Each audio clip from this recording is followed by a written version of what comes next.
Good evening, everyone. Welcome to the Whiskey Six for Thursday, September 25th. Thanks for being here. New time. We're going to start going at 8:30 from here on out, just because it's work night for most of us, and it's a little better to get off here a little bit earlier. So this will be our new time. And so thank you all for joining us. If you're out there, we appreciate you.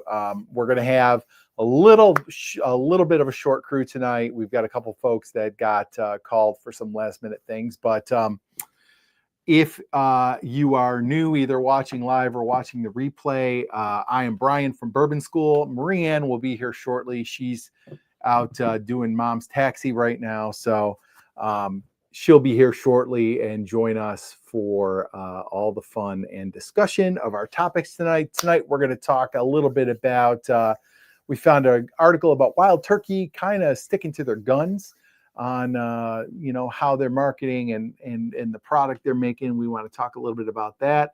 And then we're going to talk a little bit about what's been going on the last couple of weeks, not just about Charlie Kirk, but also about some of the issues that have come up around free speech and cancel culture, because we definitely have some folks here who have some opinions about that. Thank you, Anthony, Bourbon Neophyte, for being here. If you guys are not subscribed to Bourbon Neophyte, go ahead and do that. Our buddy Rob Haas Walker is here. Rob, I'm coming up on Saturday, and I will drop your bottle. Rob won a bottle on our Barrel Shop live stream. He won the Barrel Shop JD single barrel proof pick. And so I'll be hand delivering that, like literally hand delivering, not just hand delivering it to you, Rob, on Saturday. So look forward to that.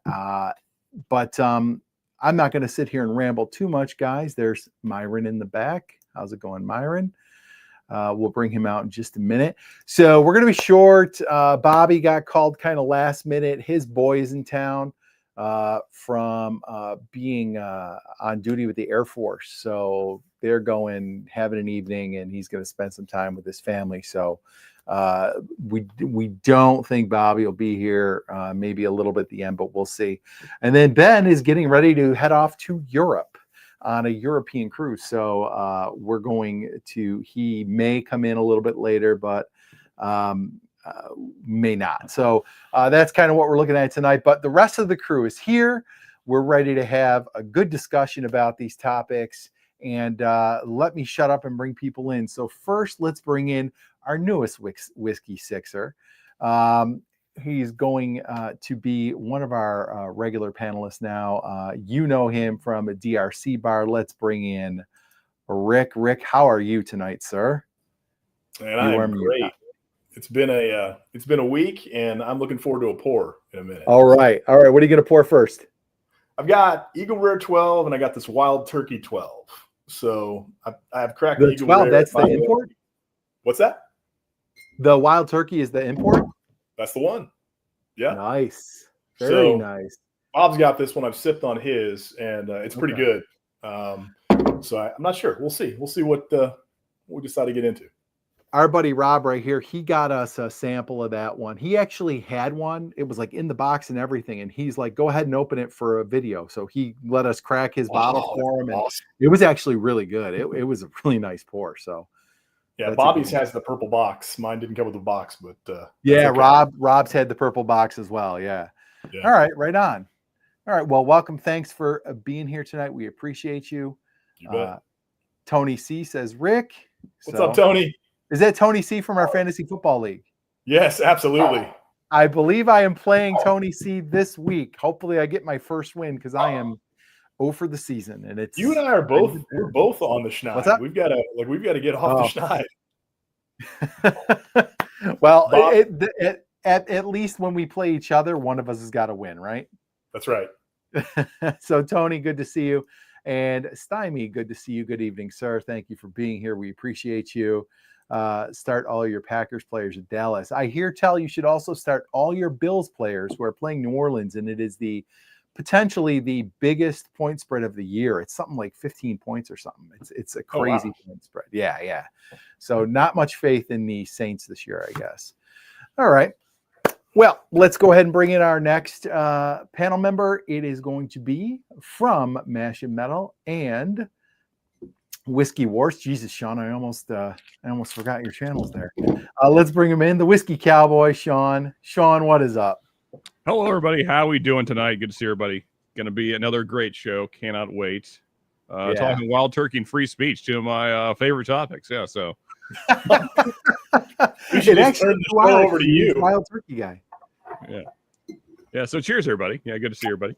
Cheers. Thanks for being here. Sean, what are you drinking? I just poured a little bit of the 2025 Heroes to start off. Start off a little light. Yeah. Plus, I kind of got into it quite a bit last night, so I'm going to try and take it light tonight. So, yeah.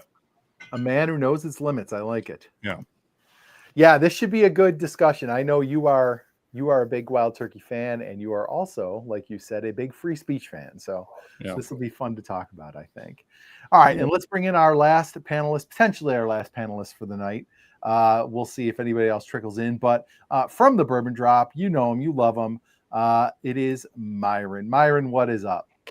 What's going on, man? What's going on? Last but not least, I got to go in alphabetical order. We've got Brian, we've got Rick, and then we've got Sean. So, BRS.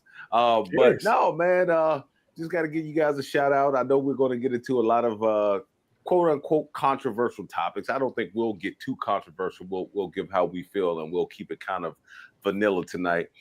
I'm going to keep it light tonight. I've got a run at 10:15, so just a little bit of red stripe. Nice. And when this glass is done, it's done, and then there's water. Nice. The rest. What do you got in the glass there? Just some OF 100, man. Orange label. Nice. Classic. Yeah. Classic. I am doing my old dusty. It's not really that dusty, but my old dusty Knob Creek. Oh, it's dusty. Absolutely delicious. I have hit this one pretty hard. It's almost gone, and I'll be very sad when it's gone. Is that a 9? It's dusty. That's the one that got me hooked. Yeah, it's a Knob Creek 9, and the laser code on it is something like 2012 or something. Like it's super old. Yeah. Right. So it's a nice one. Even today, Knob Creek 9s are such a buy. I mean, you get one of those 120 proof store picks for $54.99 all day long. It's a great pour. We have a shop. Yeah. Oh, I can't wait to get it. So we've got a shop up in Buffalo. I'm going up this weekend, and they just got a cast strength pick. It's 122.6, and I'm gonna go grab one, and I'm excited to crack that one because I've heard good things about this one in particular, but I've heard good things about them in general. I wish they went a little higher with the proof because I heard they're like kind of topping out around 125 or something. Is that correct? I heard 128, but somebody was telling me that they were at the distillery and saw something in the mid 130s. Ooh. I would love to get my hands on one of those. That would be amazing. So when we did a Knob Creek pick at the store up the street, and they sent us the samples, and the highest proof on one of the because they send you the samples, and then they give you the cylinder to tell you how much to add to proof it down to 120.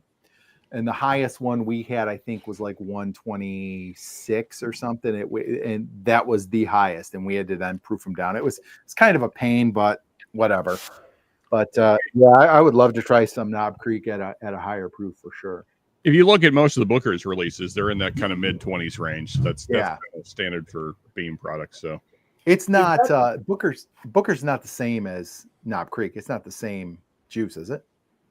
I believe Booker's, Old Granddad, when they came out with the small batch series, I believe all of those are the same. So when I was doing some research, because I did a video a while back, but then I get on the internet and it seems like shit changes, man. It's like nothing ever stays the same. So, but when I found some information on it, everything that came out from Booker No, that was his small batch selection, was Baker's, Old Granddad, Booker's, and Knob Creek. And supposedly they all shared the same mash bill. But then I read some other stuff, and they say that even though these are high rye mash bills, that Old Granddad is the highest rye of them. So I don't know, man. Yeah, I think the Old Granddad line, like, so, which would be the OGD and then the belt bottle that nobody cares about. Basil Hayden's, yeah. Yeah, I think those two are actually a slightly different mash bill than the rest of the stuff that Beam puts out. But I think I don't know if that's still true, but I know it used to be at one point. I don't know if it still is true. I have heard 21. I've heard. What was that? I'm sorry. Is that 21 out yet? That Knob Creek 21? Yes. I heard about? Yes. Well, is it already hit? Bourbon Kingdom has it, but they said it's not going to drop for another month, so it won't be out until mid or late October. Because I watched their review on it. I don't want to just disappoint you, Rick, but Bourbon Kingdom, they kind of yeah. They were like I felt one of the guys. 15. The guy who actually bought it, the blonde haired guy, he was like, man, it's just too oaky.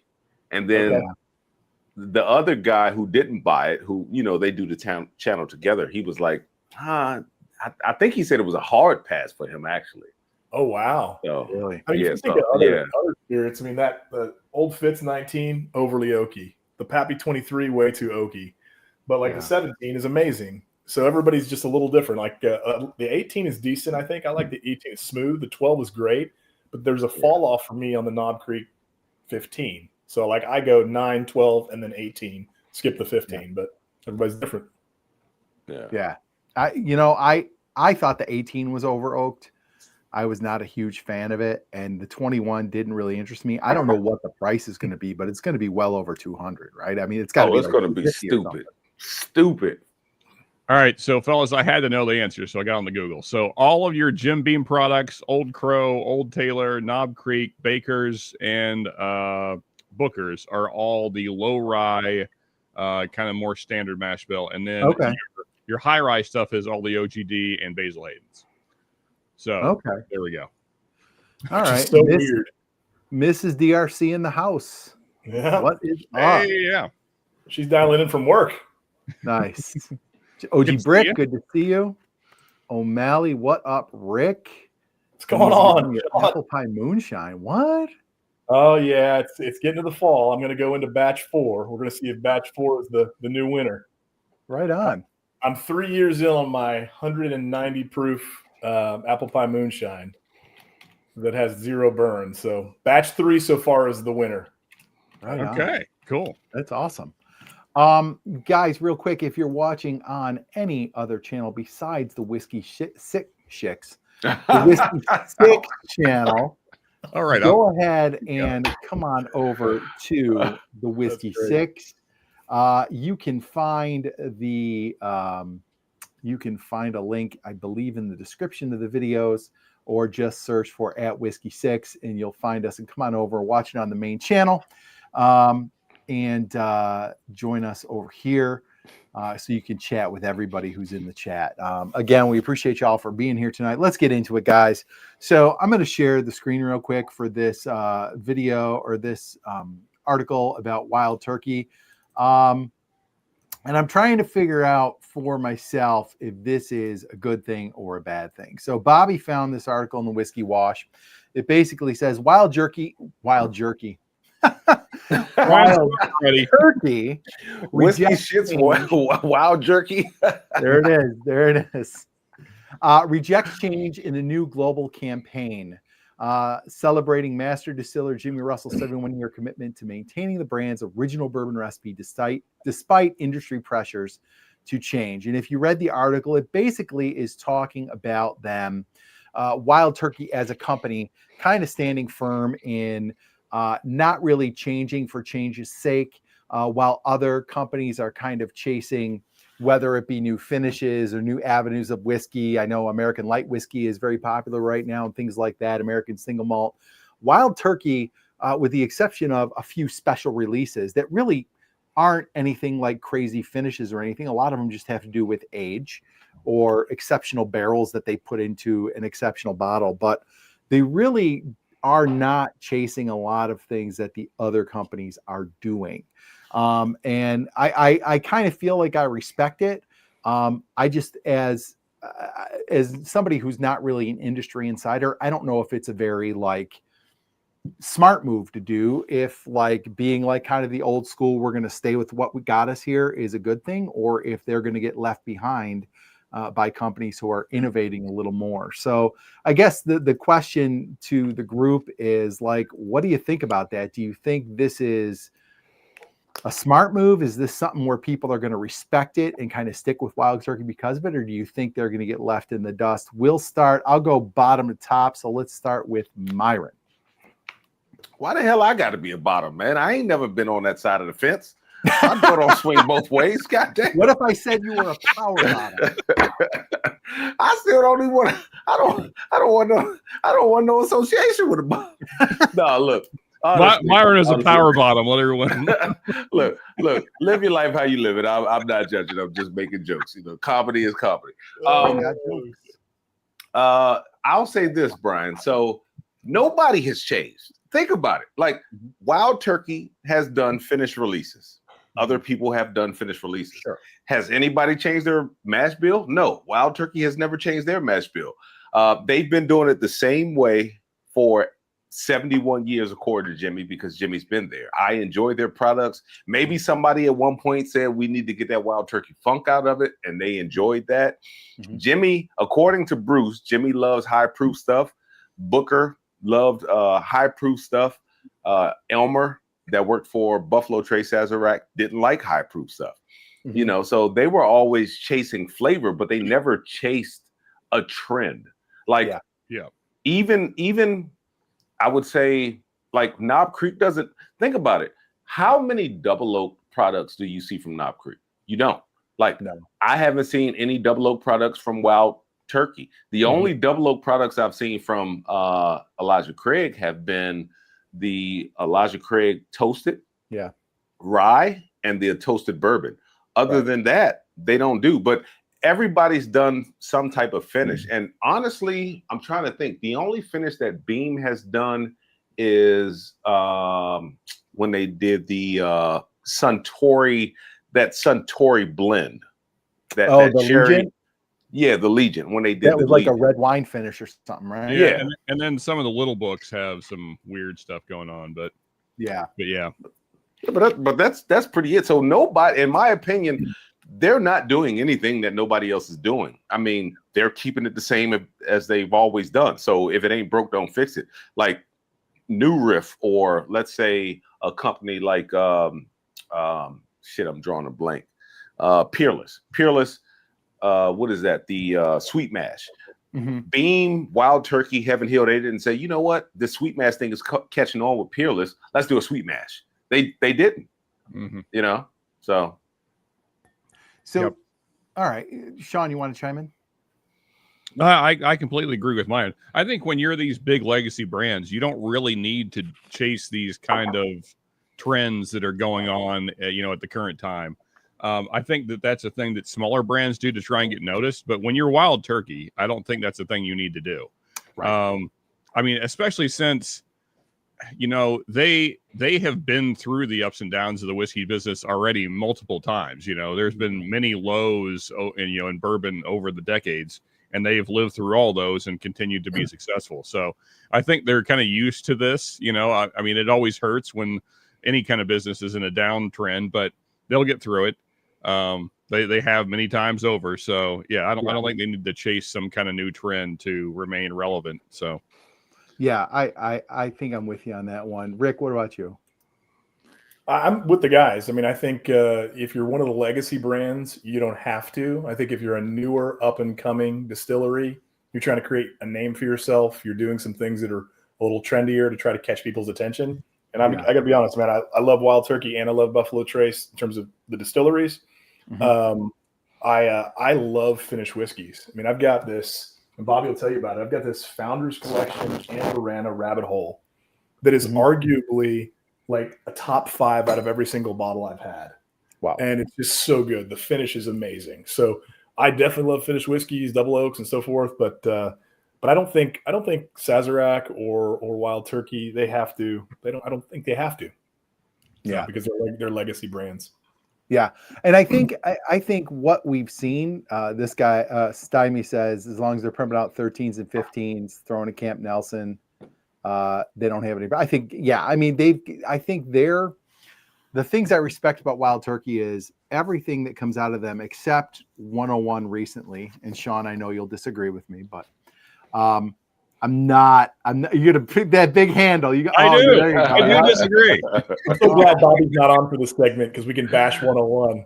I can't. I just cannot do 101. I do though. I saw you have the 8-year. I do like the 8-year because I think that bitterness just is gone. The regular 101, like I've said in the past, a couple of the last few bottles I've had have been terribly bitter. But like other than that, I think what is impressive about them is obviously their legacy distillery. They've been around forever, but the fact that they do so many different things with one mash bill. Yeah. I mean, like it's just amazing how many different iterations and how many different, I mean, they all have a little bit of that funk in them. And I think a lot of times you can tell you're drinking Wild Turkey, but they really do put out a nice variety of stuff. And it's all the same whiskey in the bottle. It's just a matter of age or just, this barrel is better than that barrel. And I think warehouse location, really impressive. Yeah, and blending. They're great at blending different profiles. Yeah, of course. But like, I just think that is impressive. And why mess with it? Like, why chase trends and why go after stuff and mess with it? And I think you guys are all right. Like, I'm like, I was asking initially, do you think Wild Turkey will kind of get passed by or left in the dust? And it's like, no, it's Wild Turkey. Like everybody, like I'm always going to buy a bottle of Rare Breed or bottle of Russell's Reserve. Like I'll always buy those. They'll always be on my shelf. And Sean, for whatever reason, will always buy a Wild Turkey 101 and he'll be happy. Because they're $35 for a 175 of clearance on Kroger. Yeah. Sean, have you done head to head the 8-year and the regular? Yeah, so I actually did the full head to head of the 70th, the 8-year, and the regular Shelfer 101 last Saturday evening. Okay. And just going back to the variety and profile that Wild Turkey is able to accomplish through the same mash bill. Yeah. When you compare the 70th to the 8-year, they are wildly different profiles. Mm-hmm. And like we've all talked about, it's same mash bill. It's just, picking different barrels, blending differently. So you can do a lot with the same whiskey. So, yeah. And yeah, sure. Obviously the 8-year and the 70th are better. I don't think they're wildly better, but they're also, like I said, that thing is $35 for a 175 right now. My 8-year cost me $45 for a 750. So yeah, that is a huge difference in price. And value pour for sure. What's that? It's a value pour for sure. Yeah, for sure. So so it better be better. One of the things I did a video a few weeks back about like bottles that like aren't as good as they used to be, and Wild Turkey 101 was one of them. So I did a follow-up video that'll be coming out in a couple of weeks about like, okay, so I just shit on like these 5 bottles, but like what can you get instead that is comparable or better? And the Wild Turkey 101 was a hard one because of the price point. Like there's not another bottle that's like comparable at that price point that I didn't already use. Like I used Old Forester Signature for Early Times Bottle and Bond. So like I can't go to that one. And there really isn't another comparable one. And one of the ones I suggested was the 8-year because I think it's better. But now you're talking about double the price basically for Wild Turkey 101. So it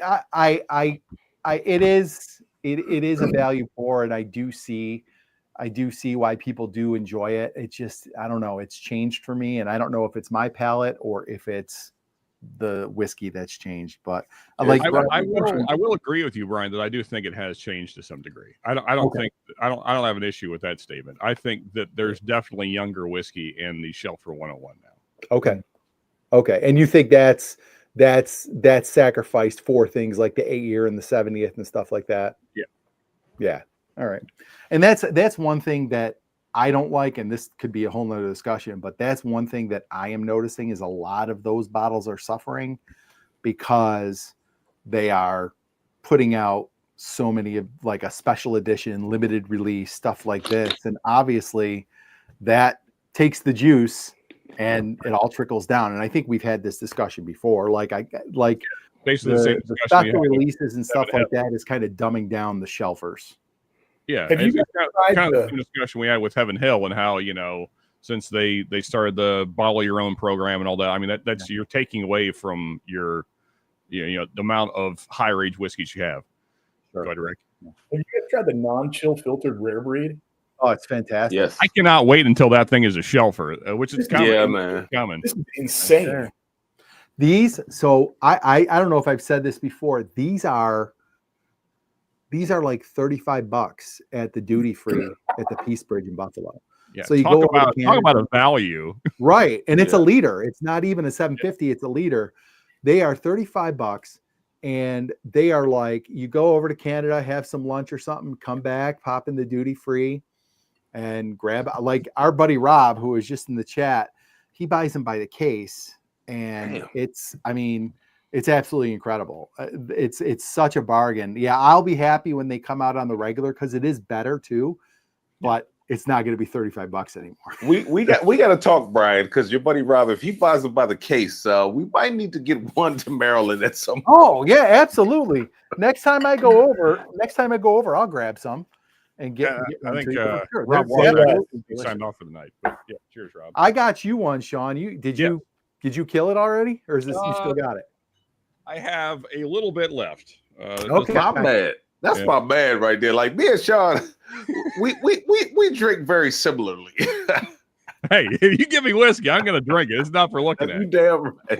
Byron, I for sure can get you one. I'll talk to Rob and I'll get you one for sure. Appreciate it. We'll right. work some things out behind the Yeah, scenes. absolutely. All right. Why don't we move on? I think we talked as much about Wild Turkey as we need to, unless anybody wants to say anything else. Let's get into it. So obviously, a couple things that I want to lay out before we get into the discussion, and this is for people watching, people in the chat, whatever. Like, we're not looking to get into a right versus left discussion here or a debate about that. Like, that's not really what this is about, because I think the things that we're going to talk about really transcend that stuff. I don't want to point fingers at one side or the other when we talk about things like free speech and cancel culture, because everybody does it and it affects everybody. And I think I don't know about you guys, you three, but I'm sick to death of listening to people point fingers at one side or the other over the last 2 weeks. For I sure. think it's gross. Yeah. And it's just, I've had enough of it. I can't really listen to it anymore. But I guess we can start with, obviously, a lot of this discussion, a lot of what we're talking about stems from what happened to Charlie Kirk. Yes. And so, like, if anybody wants to chime in on him, like, for me, I enjoyed listening to him. I was not somebody who, like, agreed with or parroted everything he said. But I did respect a lot about what he said, and I respect how he did it. We were watching the video of the day he was shot, and I was showing Marianne, like, watch what he does. He talks, he puts down the microphone, and then the other person talks. Like, he's not just like pouncing on that microphone ready to jump in. He was a guy who would listen to what you had to say, and every time he was done talking, he put down the microphone. And I think it was intentional. I think he is showing people, like, now I'm prepared to listen to you. I'm not, like, looking to jump in, interrupt you, all that stuff. And I really respected what he was willing to do, like go into basically what is a hostile territory and talk to a lot of college kids who weren't on his side. And I think it's a real loss for us, to the idea of discourse and debate, that he's not here anymore. I think it goes without saying for all of us, like, none of us are going to condone what happened to him. It's an awful thing. And I think our discourse is worse off because he's not here anymore. So if anybody else wants to chime in, I can just go around. Like, Rick, anything on Charlie Kirk before we move on? I mean, you said so many good things, and you well articulated them. I think the biggest thing for me is that he set probably the best example that I've seen in recent years on how to have a healthy debate with people that have a different point of view than you do. Right. And I think the heart of what makes the country great is the varying opinions that we have, different perspectives on religion, finance, politics, rights, freedoms. And I feel like over the last 30 years, our ability to have a constructive conversation with somebody that might have different points of view has been lost. And I don't know if it's a function of social media and people just aren't as conditioned as, just sitting down next to somebody and belling up to a bar or sitting across from a kitchen table. But it's to me, that's tragic. And if we were able to somehow as a society regain that skill set, I think it would mean really good things for the country. And so you think the one differentiating thing about what he stood for was that healthy debate. I mean, I watched a lot of Charlie Kirk. Yeah. I agreed with a lot of what he said. I disagreed with some of what he said, like you. And I think how much is on the agree or disagree doesn't matter. Yeah. But what he did was he treated people with respect. Yes. And he would rebut them, and he would, refute data that was either proven to be incorrect or try to correct narratives. But he tried to pull people into common ground. I mean, and just think of that example. If that example could be set by both sides politically, by all Americans, by people that, that socialize, that go to the same church or work together or whatever, think of how much closer we could become. So I think the tragedy is, of course, to his wife and his children. I think the additional tragedy is that he's the first person that I've seen that has had the balls to do what he did. And unfortunately lost his life for it. And I think that's a tragedy.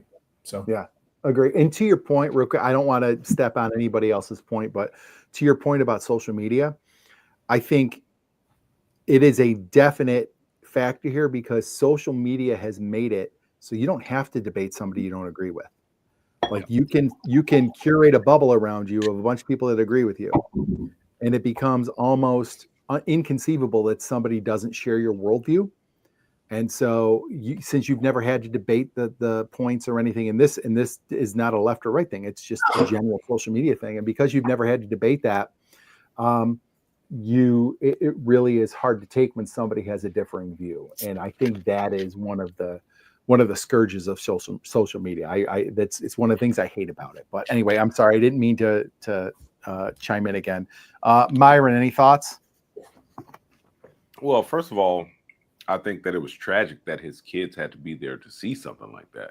I would never wish death on anyone. And the fact, like Rick said, and I was thinking this in my head, the fact that it has become lost on us to have a disagreement with a person without demonizing that person. Like, when are we going to start coming back to saying, hey, I disagree with you. I might not like the ideas you have. And shit, I don't even have to like you as a person, but I don't have to hate you. Like there's become a point where we started to hate each other. Like just because of our differing political views. And I've got friends who are left, right, middle, and we all talk about different topics. And I just, even when I disagree with those guys, I think what's lost on us is when we don't know someone, we fail to see them as a human being. Correct. So it doesn't hit us as hard when something happens to them. And I think we need to start looking at people more as human beings. And these are living people, because like when what happened to Charlie happened to him, I was like, wow, I was blown away. Like this is something that should have never happened. Like this is, you know what I mean? Like I was like, he's got 2 kids that will never see their father again. And as the father of 2 kids myself, it just kind of hit me in a different way, but I think we need to start, and I'll make it short. I think we just need to start being able to look at each other like a person and saying, hey, we have different political views and that's it. But I still see you as a human being. Yep. Absolutely. Sure. Sean, anything on Charlie? Oh, I got a lot, but I'm not going to get into all that tonight. But I think the main thing for me is the way that I looked at this now, kind of reflecting on it for it's over 2 weeks now, is that for me, it was like not just losing of a person that was, regardless of how you may feel about him, important in American politics and an important voice for trying to create debate. But beyond that, I mean, it was like it was an assault on the idea of discourse and free speech. And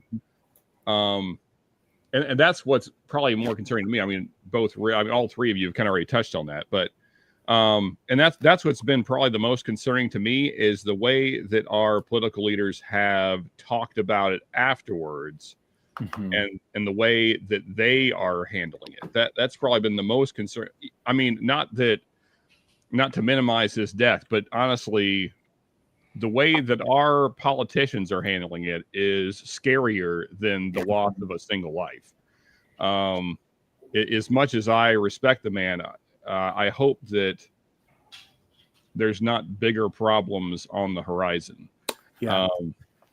That's what's probably been most concerning to me, just watching the politics over the last couple of weeks. And, you know, I didn't, I gotta say, there was a lot of parts of his memorial that was very hard to watch. I don't know.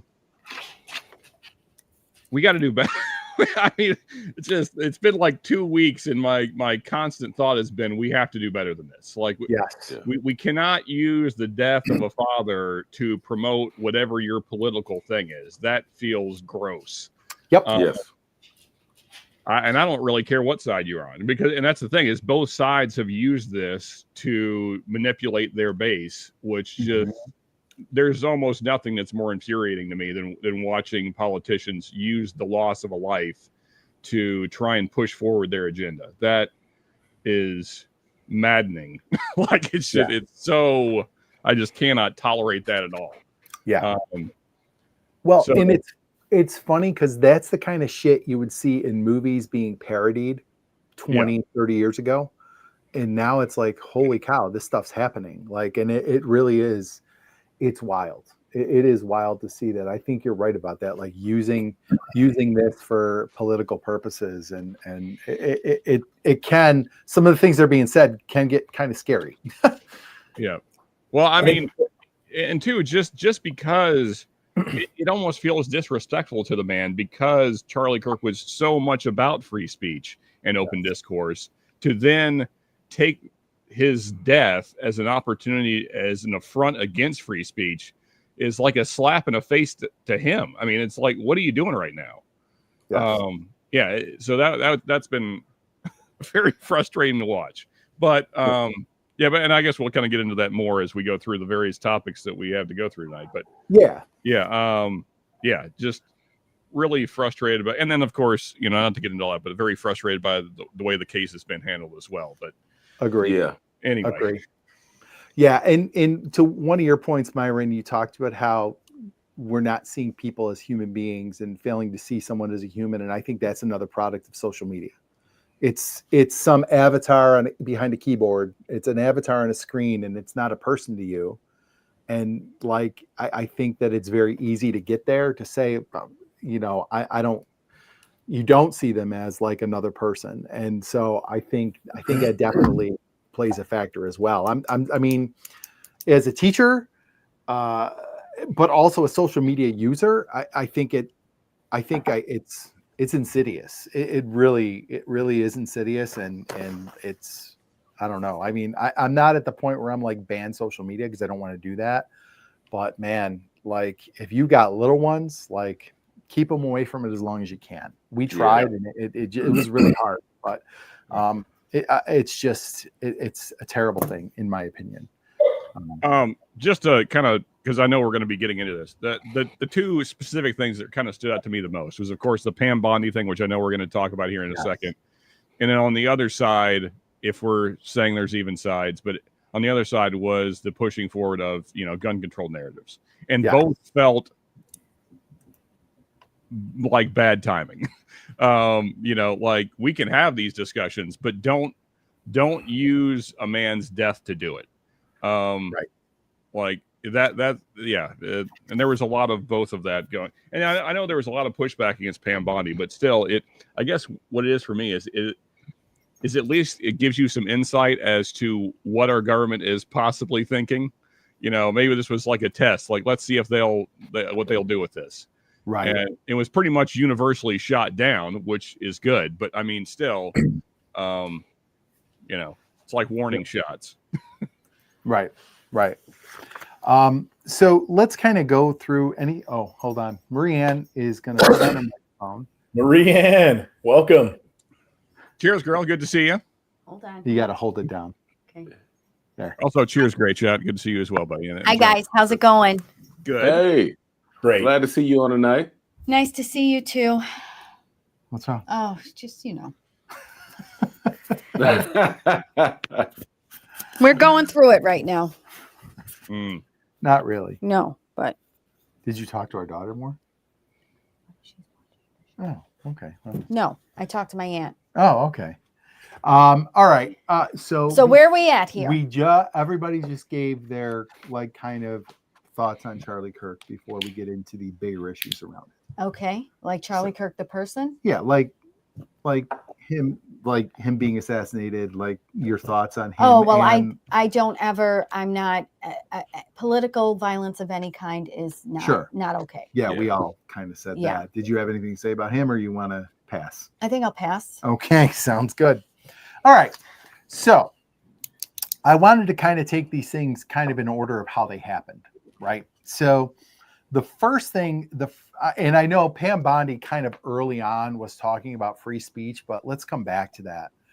The first thing I wanted to talk about was the idea of cancel culture, because there were some things that happened in the immediate aftermath that I thought were pretty icky, and they really were coming from both sides. So obviously you had grotesque is a word I would use. Yeah. Yes. What did he say? Grotesque. Oh, okay. You had the perpetually online TikTokers and what have you that were celebrating. Okay. And you can, I'm not suggesting anybody here is going to say that wasn't happening, but there are people who say, oh, there's nobody celebrating. And that's because your algorithm is showing you something different. Right. There definitely were people out there celebrating, making TikToks, laughing, dancing, mocking. It was happening. Okay. And I'm not here to like whatever. They'll have to answer to somebody someday. But so that for me was gross. Right. But the other half of that was the people who didn't like that. Like, I'm somebody who didn't like it. I didn't get in people's comments and write about it. We talked about it. I might have had a conversation with a friend here and there about it, but I wasn't going in people's comments and admonishing them. And I certainly wasn't reporting people. Excuse me. What bothered me, Here's Richie. and this is what I want to get your thoughts on. Hi, Richie. What bothered me was this wave of people who were like, here's where the person lives. Here's where they work. Here's where their husbands work. They have this many kids. They live in this town. Like, that was over the top for me. And I'm not about that. Like, if a company sees it and wants to fire somebody, fine. But to basically dox somebody and flood their employer with phone calls, complaints, to flood their business website. The one girl on TikTok, her name is Megan Farina. Her husband's website, he's an electrician out in California. They had to like shut down their site. Their reviews got bombed. Like, and fine, whatever. She did an abhorrent thing, but like, that's just overkill to me. And then what really put it over the top for me for kind of being like, this is not right, was JD Vance going on TV and saying, go report these people, go to their employers. Like, you made the point I was going to make. That's the vice president of the United States now telling people to basically go dox people. Yeah. And I'm not about that. So I guess I just want, kind of based on what I laid out there, kind of what are your thoughts on all that? Because I was not a fan of that. I was not a fan of the celebrating and the grotesque things happening on TikTok and social media. And I was not a fan of the backlash against it and the basic doxing of people because of it. I'm going to go first. You know why? Why? Okay, you guys, everybody in the chat, everybody on the panel, hold on to the seat of your pants. I agree with everything you just said. Write it down.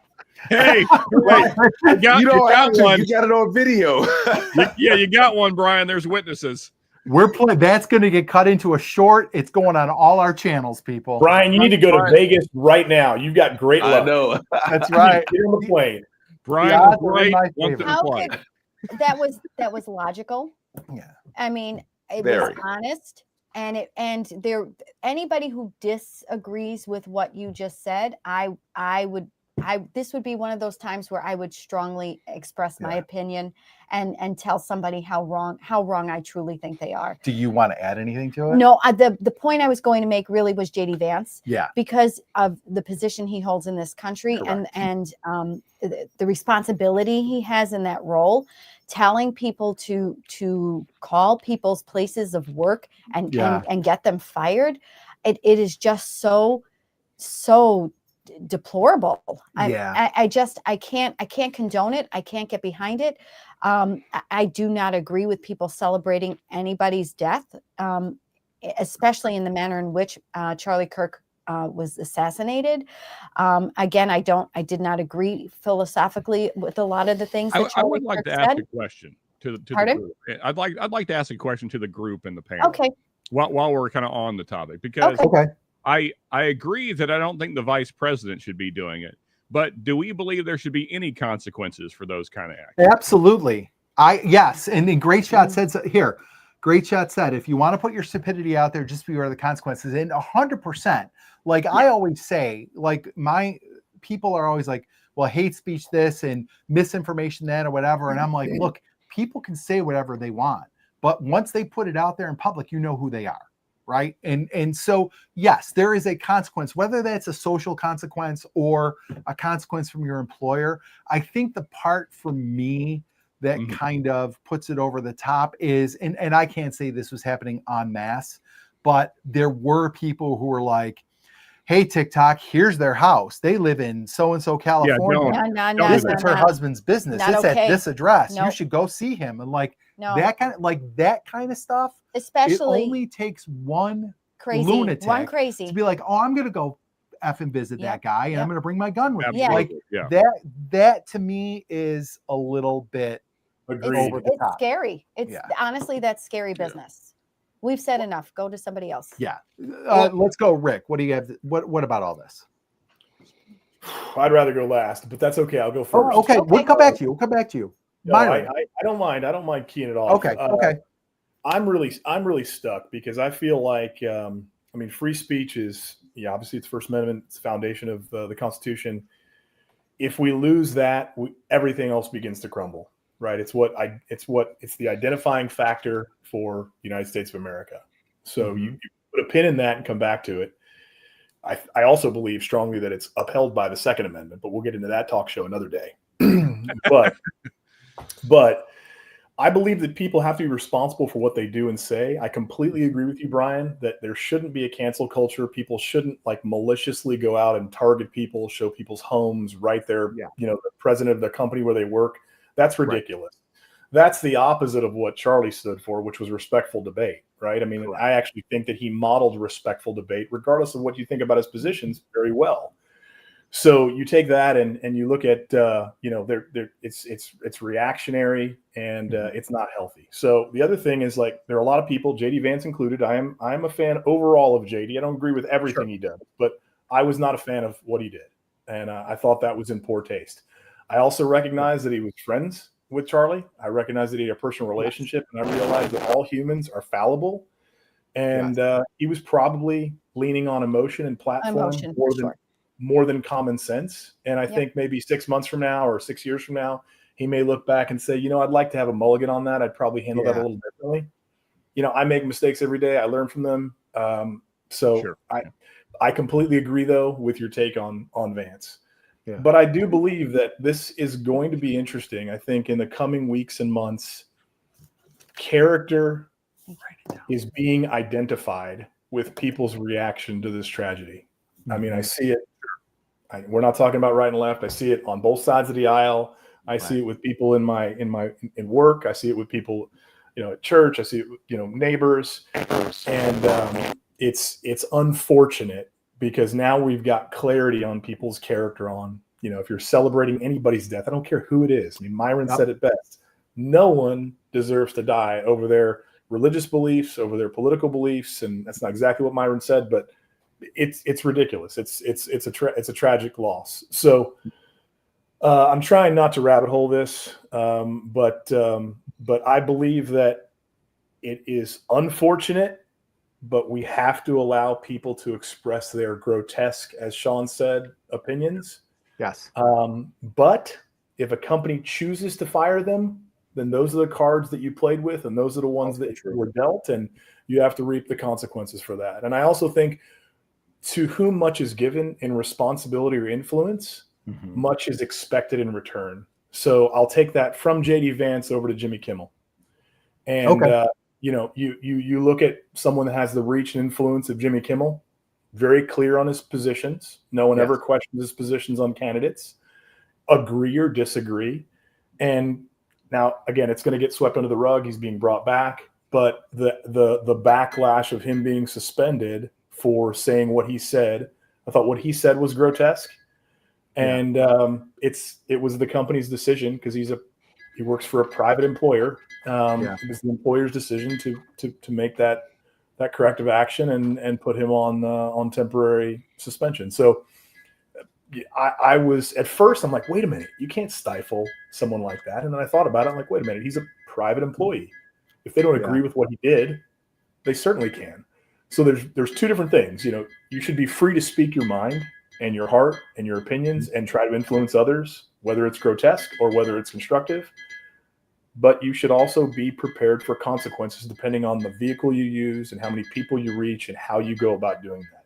I think that's the kind of the common sense behind it, and that's where I'll put a pin in it. Okay, absolutely. And I think we'll come back to the Jimmy Kimmel thing when we talk about free speech, because I there is a few points there that I think are important to make. Myron, cancel culture. Where are you on this kind of the cancel culture that emerged after Charlie Kirk? So I don't like cancel culture in general, whether it happens on the left or the right. I would rather for you to tell me who you are versus you hiding your feelings and doing it behind my back. I am more so of a free speech absolutist. If you want to say the most vile, grotesque things, then you can say them, but just be prepared for the consequences. If you are a CEO who represents a company and that company decides to fire you over your comments, then hey, let them do so. But I don't want to see the government step in and say you need to fire this person, or to put pressure on the company and say you need to fire this person. I feel like the First Amendment is very powerful, and that is what makes us who we are as American citizens. I don't need anyone stepping in to say this person should be canceled. Say whatever the hell you want, because that gives me a better picture of the person that you are. That, like I said, I need to know who you are. Don't fake it for me. Say who you are. And I would never. I completely agree with Myron. Yes, absolutely. 100%, Myron. I would never ever celebrate the death of anyone, not even my enemy. So I don't want anyone to think that I am agreeing with these people. When I say free speech absolutist, like I said, say what you want to say. That tells me who you are. That tells me your feelings. Just like how you said, Rick. Be prepared for the consequences, like Mr. Great Shot said. But in the same sense, I don't feel like we need to cancel anyone. But I don't necessarily have to agree with you either. So that's the beauty of free speech. You can say what you want to say. I just don't have to agree with you. And if you represent a bigger corporation, then let that corporation do what they need to do. But I just don't need the government coming in and leaning on someone and making them do something that that I don't disagree with. And I'll just add a point to this: if you are the government and you are a side of the aisle that believes in the free market and capitalism and all that stuff, and you also profess to believe in free speech, then he should be able to say whatever the hell he wants. And if people don't like it, they're going to vote with their views. They're watching your show. The ratings are going to bear that out, and you've got to let that happen. I'm getting into like our next topic, but what were you going to say? Sorry.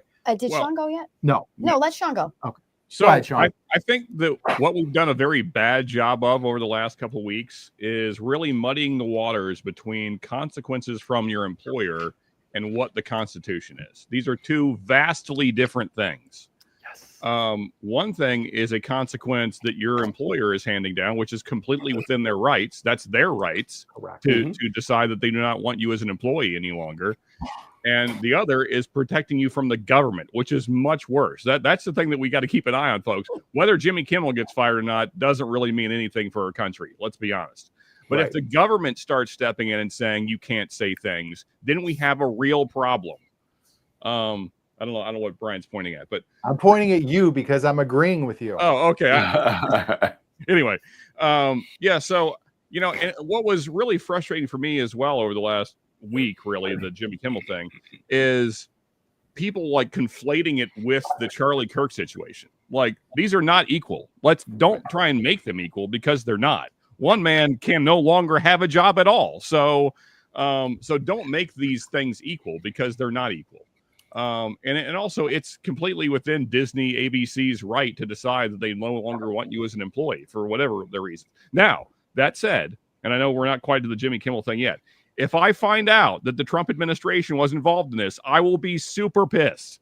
I'm just going to say it right now, because if it turns into the Google thing, which we're also going to talk about later, I'm going to be just as upset. So, and that's why I was like, I want to get into that when we talk about free speech, because that's definitely I definitely am kind of with you on that, Sean. What were you going to say, Maria? Okay, so I wrote down all my thoughts here because there were so many things that I was thinking about as you guys were talking. So I'm thinking of it from a place of if I'm a consumer, right?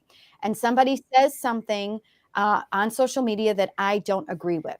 They have a right to say whatever the hell they want to say. And as a consumer, I have a right then to not patronize their business or whatever it is that they are marketing, whatever the case may be. So the consequence to their free speech might be that they're going to lose a couple of customers or viewers or whatever the case may be. You have a right to say whatever it is, but there are consequences, and my right is that I don't have to patronize your business or buy into whatever it is that you are discussing. Now, from a teacher perspective, I'm going to tell you that teachers happen to be held in a very high standard, and we have to be extraordinarily careful about the things that we post on social media. Sure. You are all friends with me on Facebook. You will notice I don't really post anything political on my Facebook page. It's primarily about my family and like running or funny things that happen, things like that. I don't really even talk about Bourbon School on my Facebook page because we have to be very careful. And there is a line that comes into question with being a teacher and things like this. But so I think social media is another thing social media has done. It has made it so people feel like they can say whatever they want.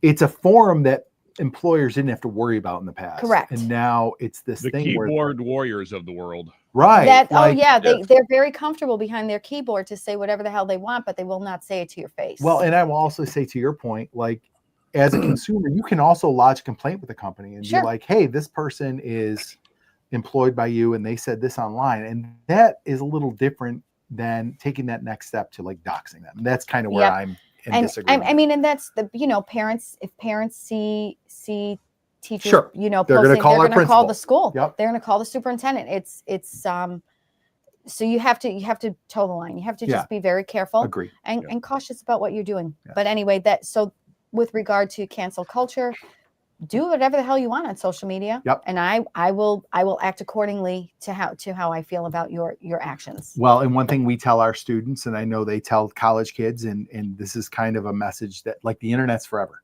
So like also understand that even without somebody reporting you or doing like doxing you or something, employers go back and look at your social media.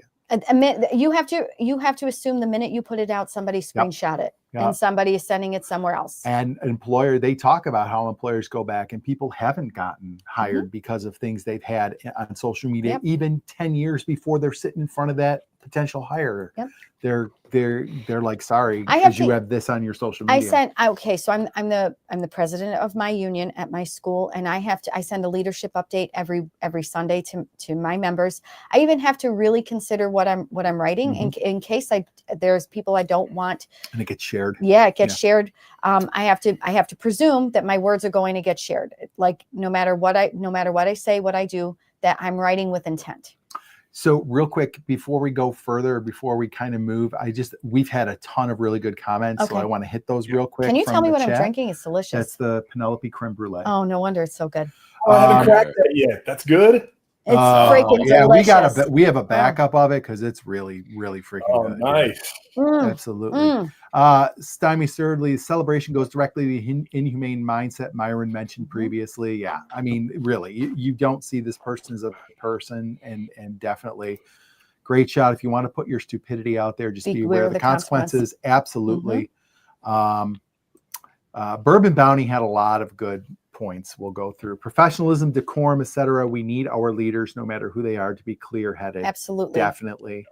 And if anybody wants to chime in on this, please do.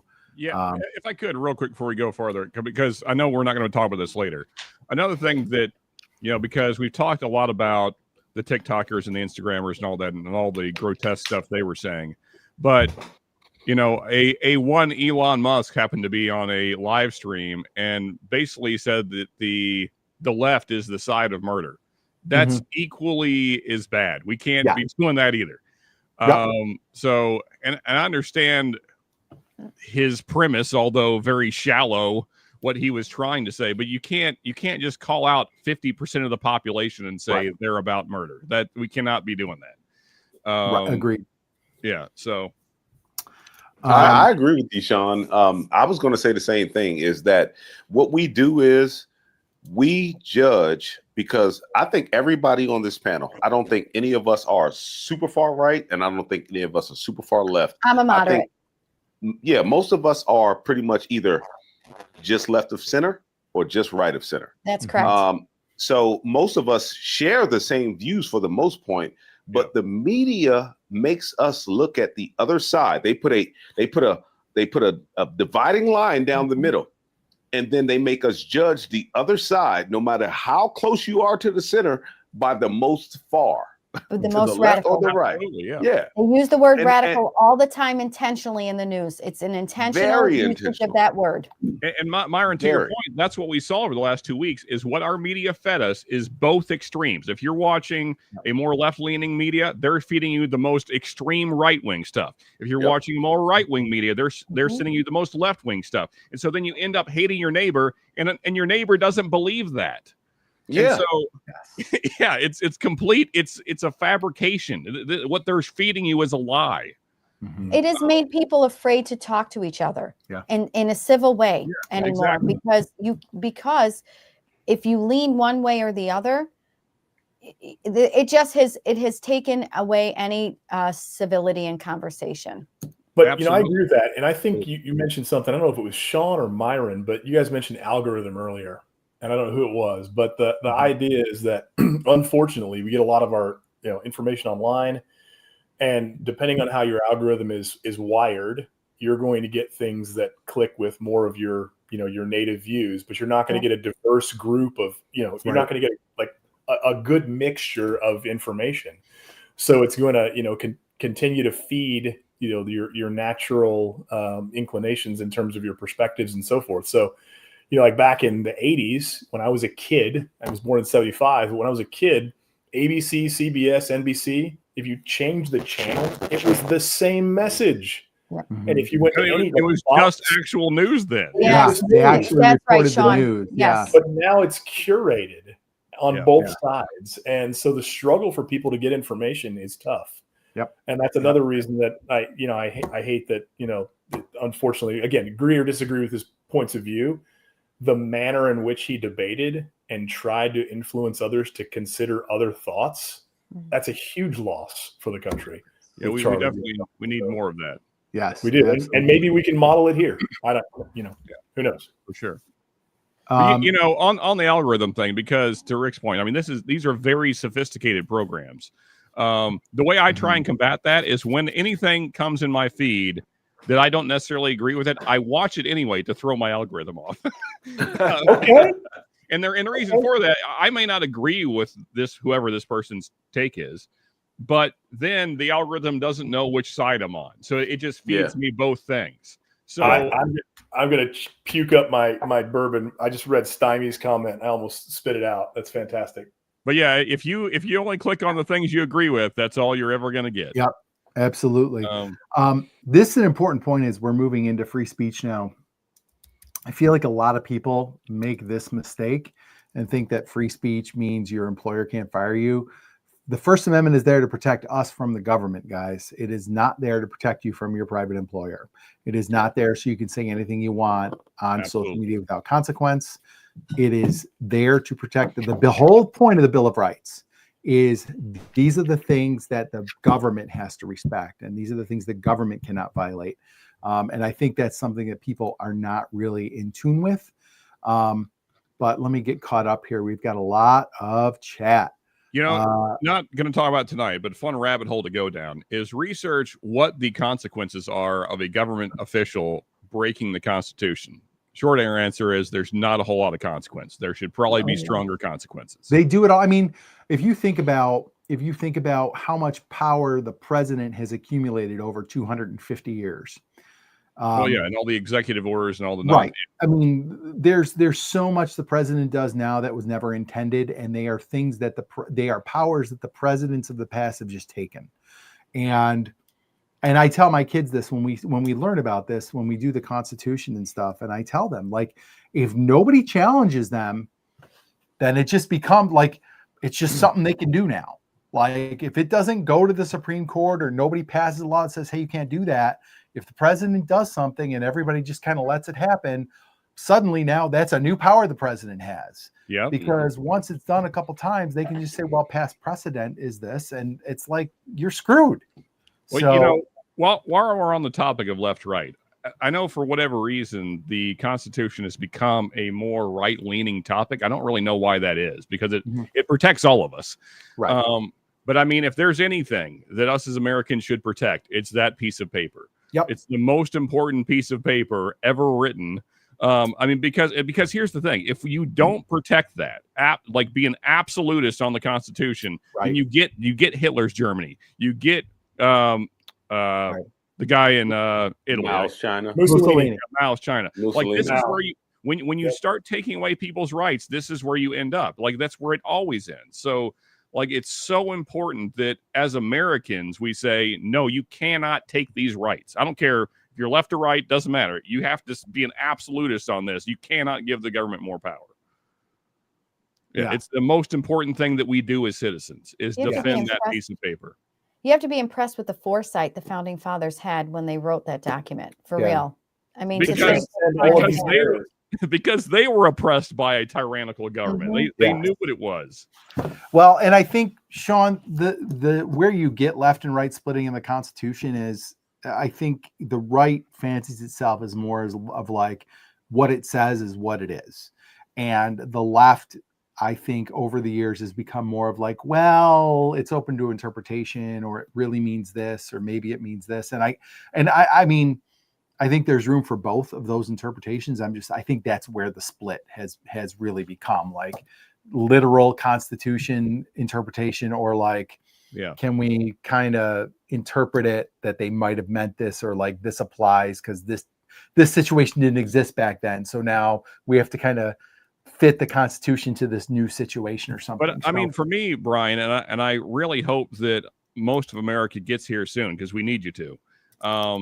Just look back at history. Look back what happened when people took away the rights of their citizens. It's never gone well. Not a single fucking time. Ever. I mean, study anywhere where the government took away the citizens' rights. It's never gone good. And it always started with disarming the citizens. Every single time. That is Germany, in Italy, in China. Every single time. I mean, it's always the first two things. They censor your speech and they make you helpless. Don't let your government do that. Yep. Definitely. Rich C, need to teach the kids how to learn, not what to think. Absolutely. Yeah, and this that's a statement that really drives me crazy, is that teachers are indoctrinating their students. Like it is so not what is happening in the classroom. And I think, not in our classrooms. correct. I'm not in anybody else's classroom. Maybe not in elementary and high school. I'm standing up for our profession, Okay. and I'm going to say that I do not believe teachers are doing such a thing, and I think that's really a danger. It's a dangerous statement to make. I was going to ask how you guys felt. I was going to ask how you guys felt being teachers, because that is one statement that is constantly pushed. And I don't necessarily, because we've all come through high school, right? So I went through high school. You guys went through high school. I cannot tell you. Now, I will say this. I know one teacher who I would assume is probably on the right. He never pushed his views. But I can never tell you how many teachers were on the left, because they never pushed their views either. Now, the only reason why I feel like this guy was on the right is because of certain things he said and certain comments he made, but he never taught the class as though it needed to be right-leaning. And the majority of the teachers and that was only because he taught government, but the majority of the teachers not even the majority, everyone except him, that I came up learning under through high school, never displayed their political leanings. Never, ever. They taught us the curriculum that was supposed to be taught by the state or the county, and that was it. Sorry, I'm looking at Ben's comment.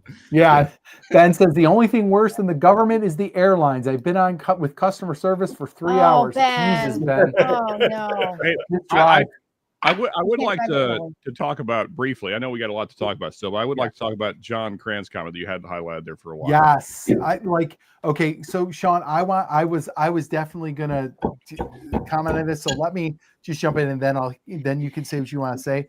John, I agree with you. I don't know, Sean, if you're gonna agree or not, but it really, really makes me cringe when politicians start getting very religious-y.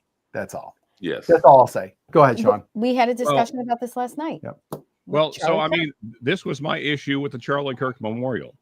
Like these two things should never mix. I mean, that's my opinion. I mean, and this is, and I want to be really clear about what I'm saying right here, because I think that Charlie Kirk, for the most part, was trying to do positive things. One of the major points that I disagreed with him on was he was pushing for less separation of church and state, which I am completely opposed to. And the reason, I'm not going to get into the whys. Myron disappeared.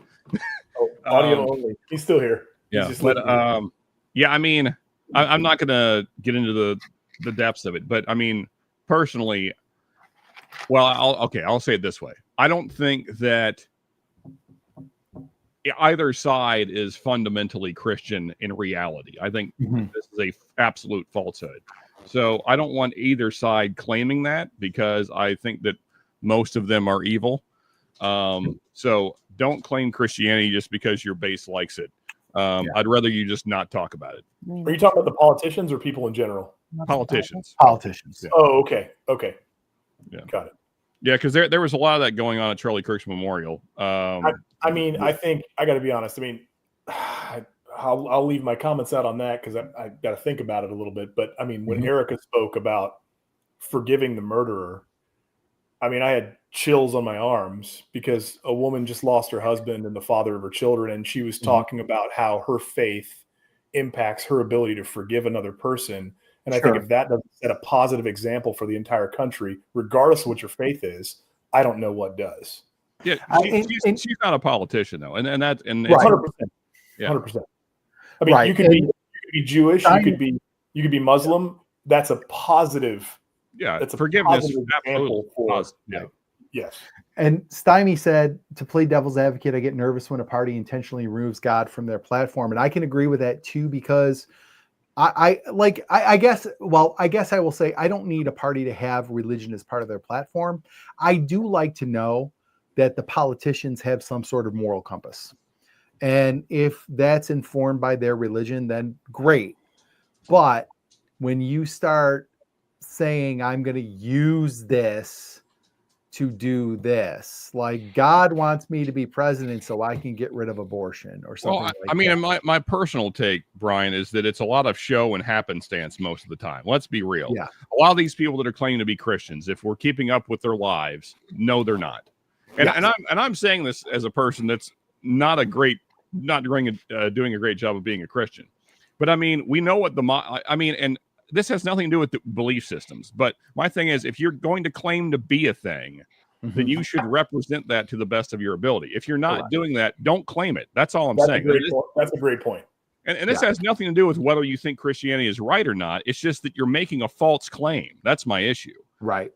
So don't claim it just because it puts you in good graces with your base or whatever. Right. That is also gross to me. And bourbon bounty.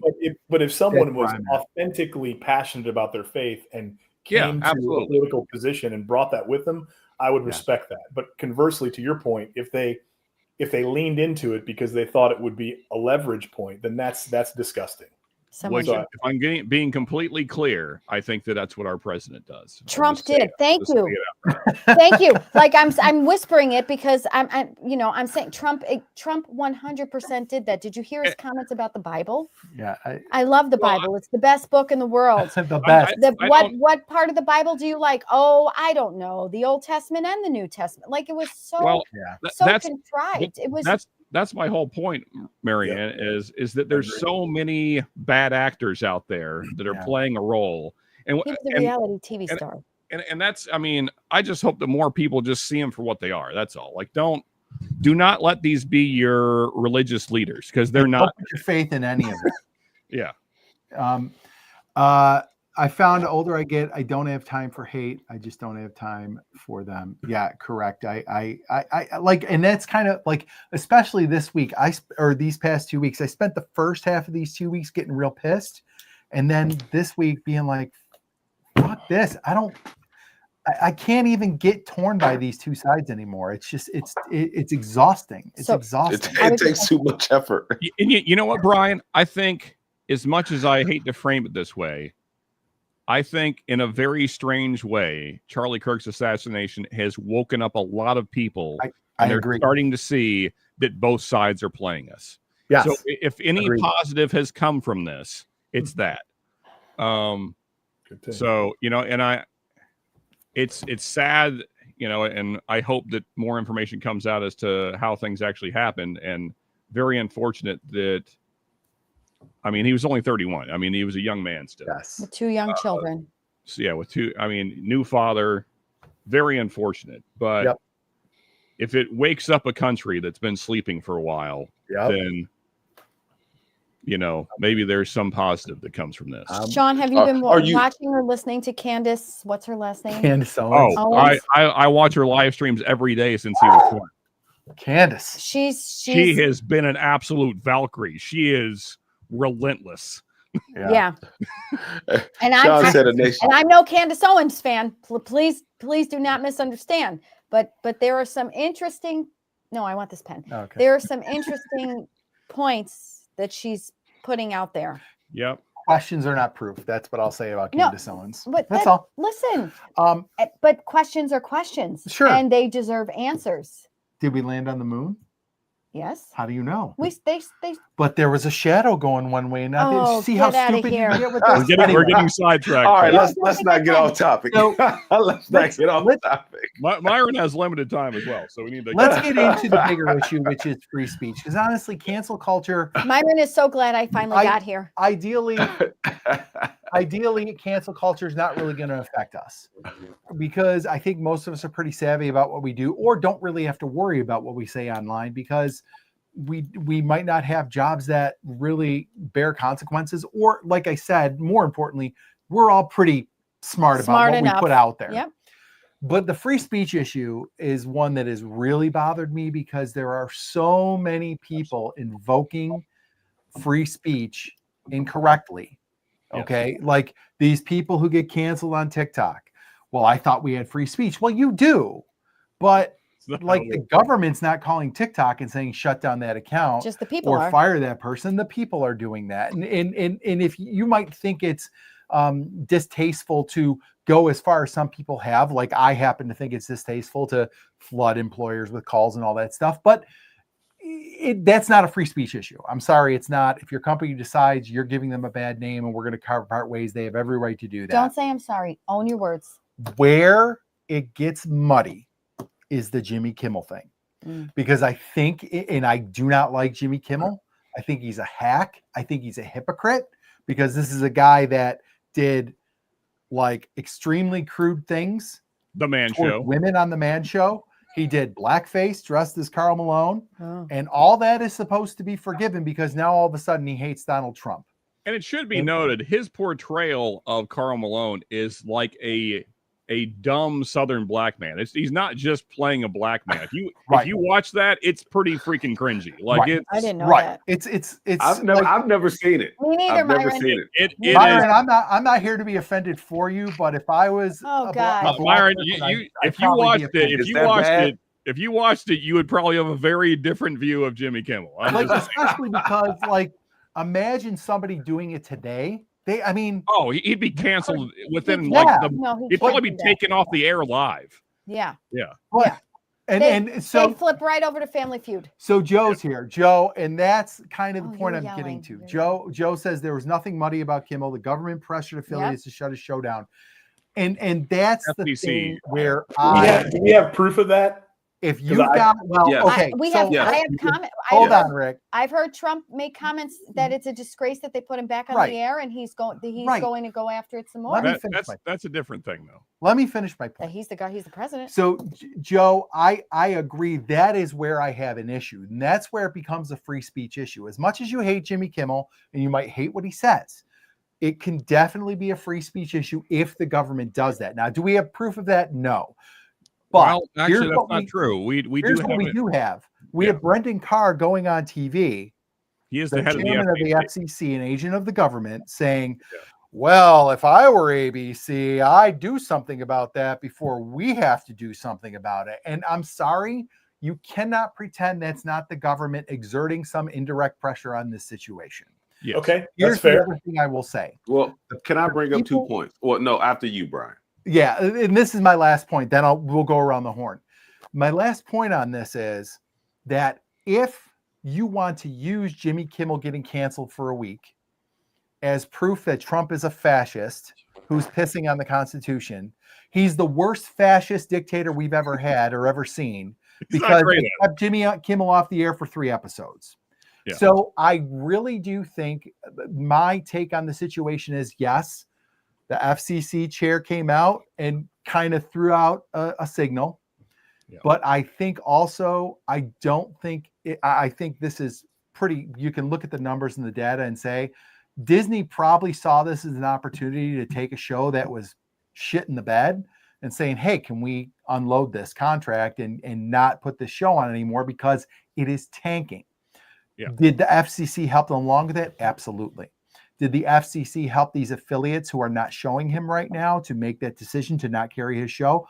I think absolutely. And I think that's where, and Joe, I'm sorry, I know you said it's not muddy at all. I think it is muddy, but I think the fact that it is muddy makes it an issue because you don't want the government really putting their thumb in the scale at all. So that's my take. Myron, you were ready to jump in. What do you got? So 2 points that I have to make, and I'll save my because one is just a question. But the first point that I have to make is you can't have someone who heads a government agency say, well, we can do this the easy way or we can do this the hard way, and brags about it. And then it's not only the people on the left, like Sean said earlier, you've had the people on the left and the right stand up for the First Amendment, because anytime you have a person who I find despicable like Ted Cruz, anytime you have him sit up there and say this was wrong, and he talks about, hey, this came off like a mafioso boss, or Ben Shapiro, or Candace Owens, because when the shoe is on the other foot, that's right, and you have a radical, as Trump would say, you have a radical left-wing lunatic in office, and they do something like this, it's not going to feel great. It's not. So we need to leave government out of that equation. And my second part the second question, well, what I have is a question, which is the second part of what I was talking about, is just asking Rick and everyone else, what did he say that was so abhorrent? What did Jimmy Kimmel say that it was so abhorrent? So the government, the FCC's position was, we have the right to regulate broadcast TV, and if they're out there using our airwaves to spread falsehoods, we can do something about that. What Jimmy Kimmel said was, and it really, I believe, was a setup for a joke more than anything, but it did not come out that way, and this is well after we knew the leanings of the guy who killed Charlie Kirk. And he said, the MAGA crowd is out there trying to do anything they can to prove that the assassin's not one of their guys, even though he is. So it was blatantly false. But was it abhorrent? Because that's what I kept hearing. Like, you can go on TV and say some false shit. Is that what he said? Yes, that's it. That was the statement? Yes, that was well, it. I mean, the whole statement? I'm paraphrasing, but that was the gist of it. If somebody in the chat, if you have the opportunity to go like copy and paste it and throw it in the chat so we can have the exact wording, that would be helpful. But that was kind of the gist of it. Yeah, Myron. Yeah, the lead in. So the lead in. No, that's why I asked the question. It was more of a rhetorical question because I know exactly what he said. The lead in was what he said about, we know it was someone that was MAGA, basically, paraphrasing. Right. Which at that time we knew that his folks were Republican. Okay. We knew that he disagreed with his folks. Okay. It had just come out that he was living with a person who was transgender. Okay. Yep. So both sides were trying to push it as, he's not my guy. He's not my guy. Exactly. Jimmy Kimmel came out and said, we knew he was, well, paraphrasing, we knew he was MAGA. That was bad to say. That was bad to say. Was it abhorrent? Was it disgusting? No, because what he led into was our president being asked about his friend dying, and then that his comment being, yeah, I think I'm doing good, but hey, had you seen the new ballroom? Did you see all the trucks over there for the new ballroom? How weird that was the lead-in. Yep. Which even people like Rogan said, I thought that shit was funny because it was. He said that that is how a fourth grader mourns his pet something. Yeah. Which you could have left the word pet out of it, but I understood where he was going with the joke. But the fact that he tried to put it on MAGA, was it wrong? Yes. Yeah. Just like a lot of people when it first came out, including our president, and I shouldn't put quotations behind that, but including our president, the first thing he said was left leaning. These were left leaning lunatics or left wing lunatics. I'm on the Associated Press, right? Like that's a pretty, like, people will agree that's, and he said he threatens to target radical left after Kirk killing raises fears he's trying to silence foes. Like, I mean, he was very fast to pronounce that it was the radical. That word again, the radical left. But like, to my point, like both sides were like, it wasn't one of us. Well, nobody. Wasn't one of us. You mean this caused the shooting, Maria? The shooting. Yeah. Yes. Okay. This is the last thing I'll say, and then I'll shut up. So shortly after that, I saw multiple videos. And one guy, and this is what scared me, because I have a son who drives and I have a son who is about to start driving. This was a guy who was a cop on TikTok, and you could clearly see he had a K9 unit. And the first thing he said was, well, I don't want to say the first thing he said, but some of the things that he mentioned were these motherfuckers, and talking about people on the left, and they want to take us out. And if they want to start a civil war, they've opened a can of worms that they wish they'd never touched. And I was like, why are you saying they? And even at Charlie Kirk's funeral, they kept saying they. The Turning Points Memorial, they kept saying they. We know it was one fucking lone shooter, and they kept saying they. Everybody kept saying they. Even when you listen to and if I don't want to stop your thought here, Myron, but I want to pinpoint that the possible they is actually the government. But anyway, continue. Yeah, yeah. Oh, shit. Yeah, the possible they in me and your mind, but to the masses you're right. I know what you mean. Yeah. who don't believe in, this mass conspiracy is Yeah. thinking they the other side. That's the right. left. Yes. And this is You know where what I mean? civility, where we lose civility and where we come to have discourse, Well- because both sides are guilty of this, but it's always Yes. pinpointing, finger pointing, and making the other side the absolute evil devil. Come on, John. I'm gonna drink this terrible shit here in front of I was in the middle of making a Sorry. very good He point. poured Wild Turkey 101. It's the most egregious thing we've talked about tonight. But Myron, to your point, because we talked about this earlier in the stream, and I mean, we really, like, as a nation, we got to do a lot better at, like, this whole they or them, and this side, that side, we got to stop doing that. Like this. Yeah. I agree.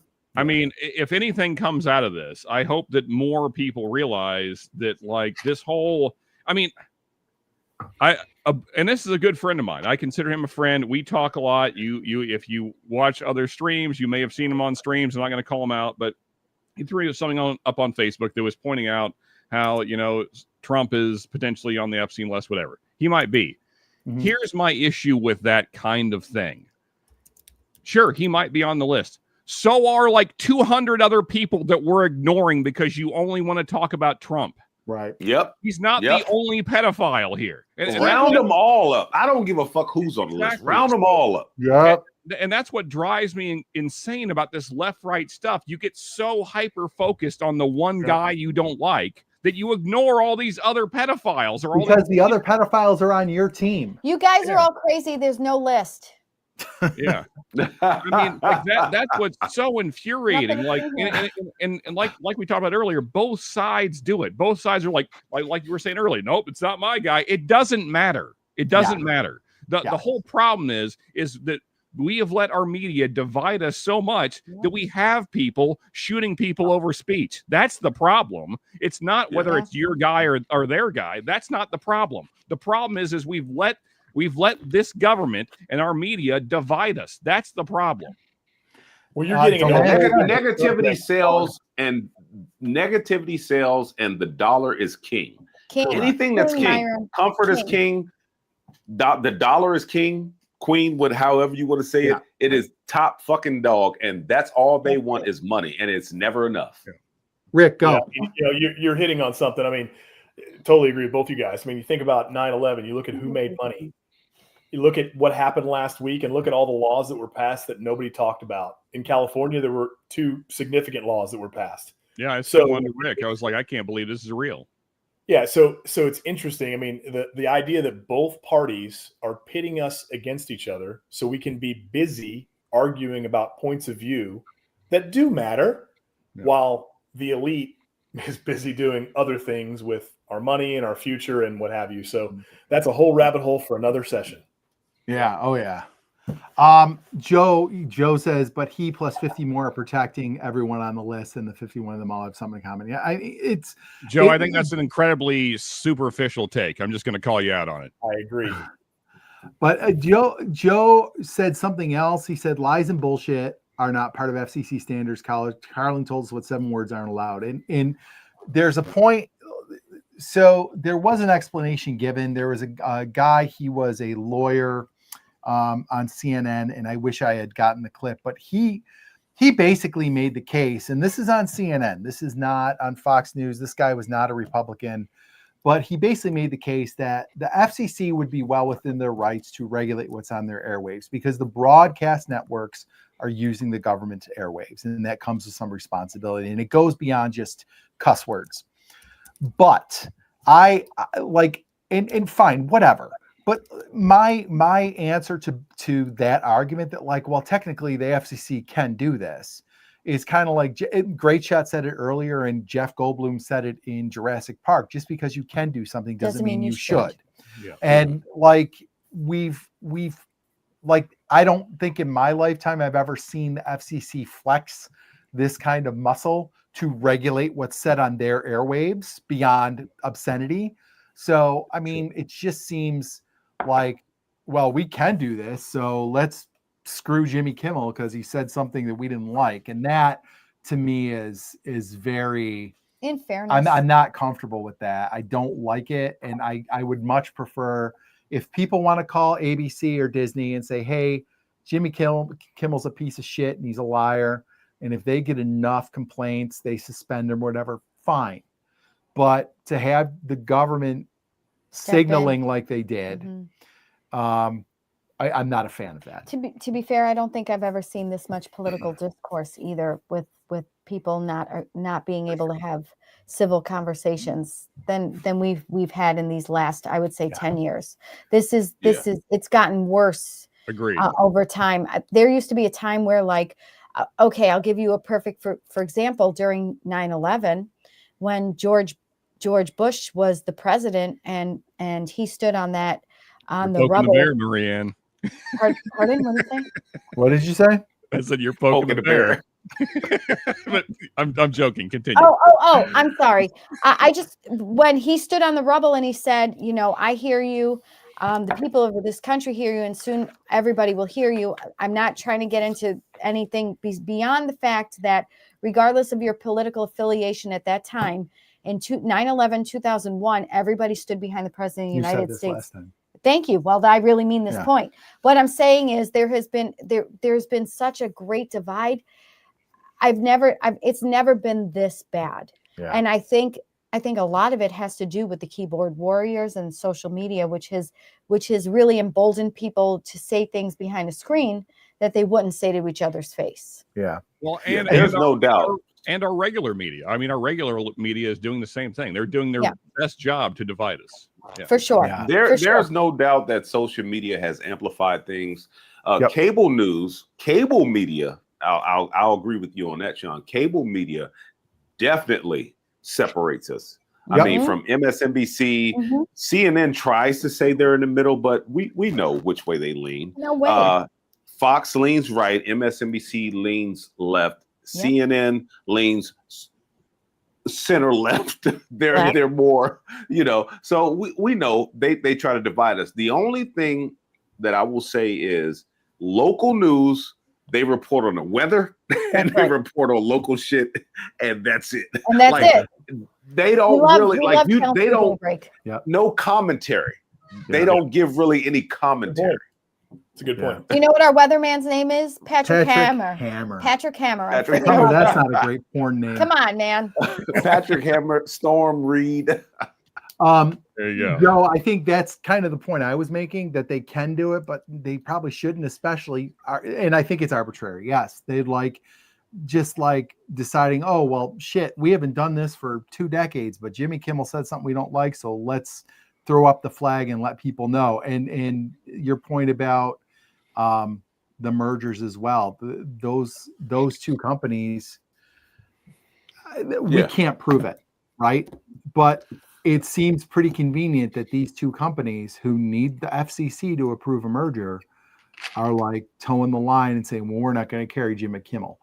Again, they're willing to bend a knee. They're definitely, it appears as though they're willing to bend the knee. It's speculative, but here's the thing, they all have to be aware of how it looks, Well, so that's exactly it. That's what I was going to comment on, is that now, granted, the problem is that we have all the context from the head of the FCC that gives us a lot of insight as to what was going on. But even if that was not going on, I think we may have seen similar actions taken, just because when you're doing a merger at this level, when billions of dollars are on the line, you have to be very cautious and protect your brand, essentially.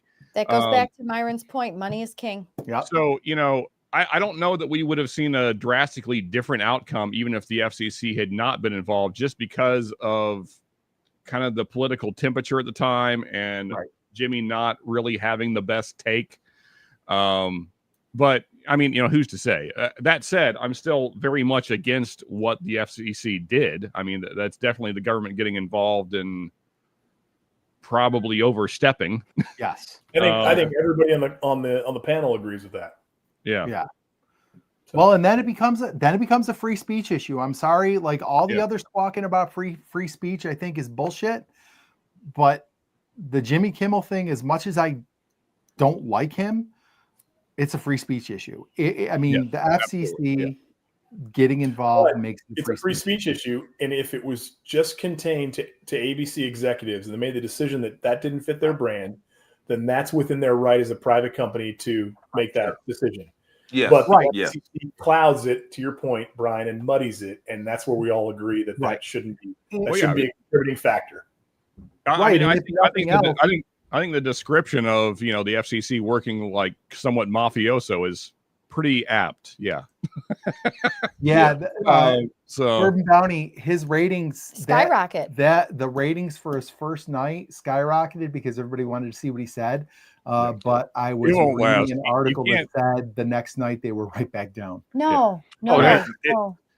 He's not going to suddenly become Dave Chappelle. So yeah, right. It's still funny. Jimmy Kimmel in the end. It's still Jimmy he's not that funny. You're not going to fix that. So I would have been doubling my my commercial time rates because I knew that I was going to get a bump and then it was going to go back down. I don't know what his ratings are as opposed to the other comics on at that time of night because shit, most of the time I'm asleep. I'm trying to get in bed because they're all pretty bad. I haven't watched Colbert since he was really on Comedy Central, and that's because I worked a rotating schedule, so I was able to catch him, and I thought he was pretty funny.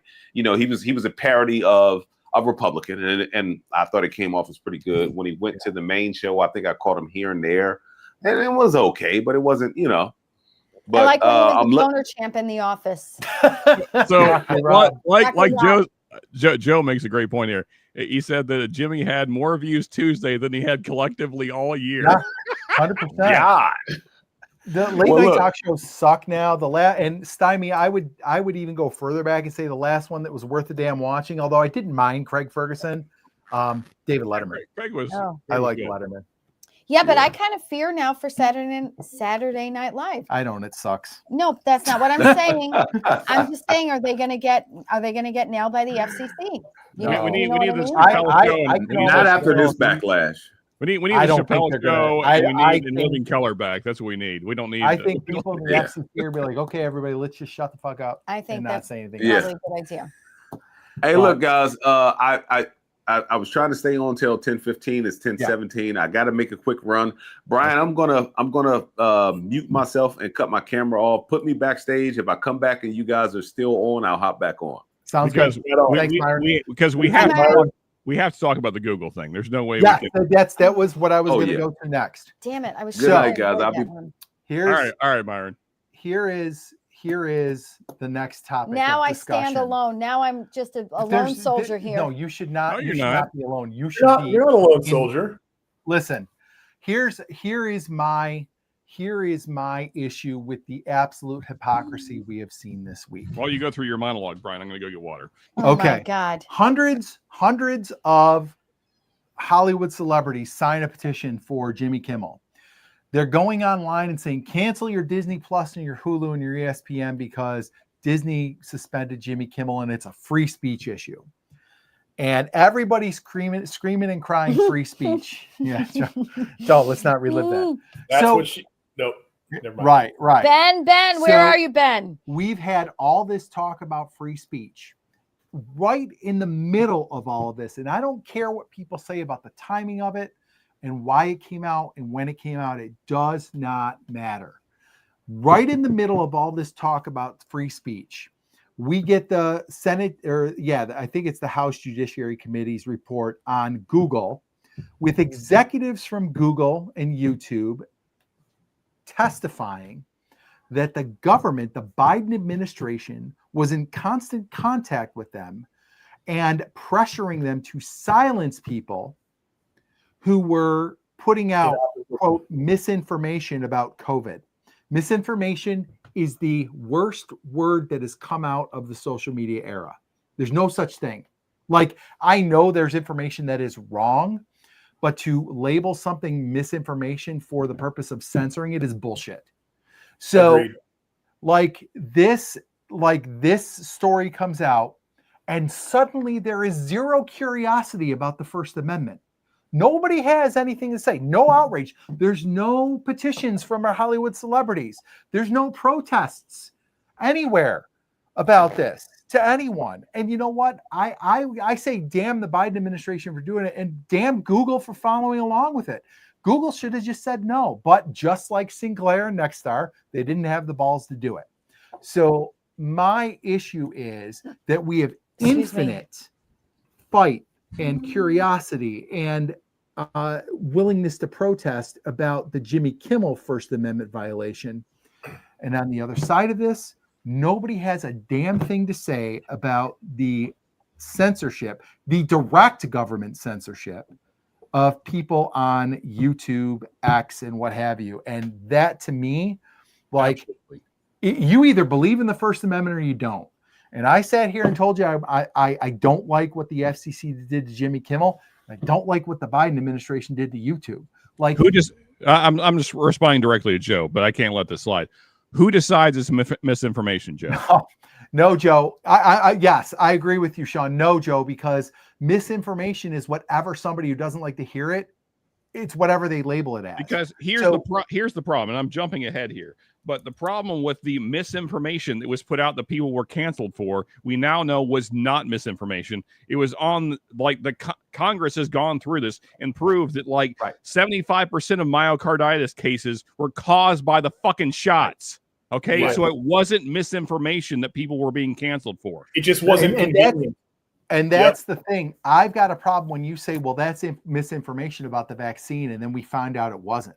So who's gonna prove that it's misinformation? Are you going to trust the government to tell you, well, that's misinformation? Don't believe that. And the reason that I particularly am fired up about this is because my dad had the first 2 shots and then 2 boosters, so 4 shots total.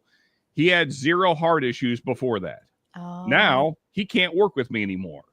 No shit. Don't you remember his father got sick? He had a Yeah, he went into cardiac arrest. Yeah. I watched my father die for 7 minutes. Yeah. No. He told us he was with his dad. I remember. Yeah. Oh, yeah. Your dad. Yes. Yeah. So, Joe, that's fine. But when you're speculating without information, it's misinformation. That's fine. Yep. But the government doesn't get to censor it. Like, period, end of story. The government. They were trying to warn people. Yeah. Yeah. Like, I'm not. I'll agree with you on that point, Joe. But the other side of it is the government has to stay out of it. It doesn't matter.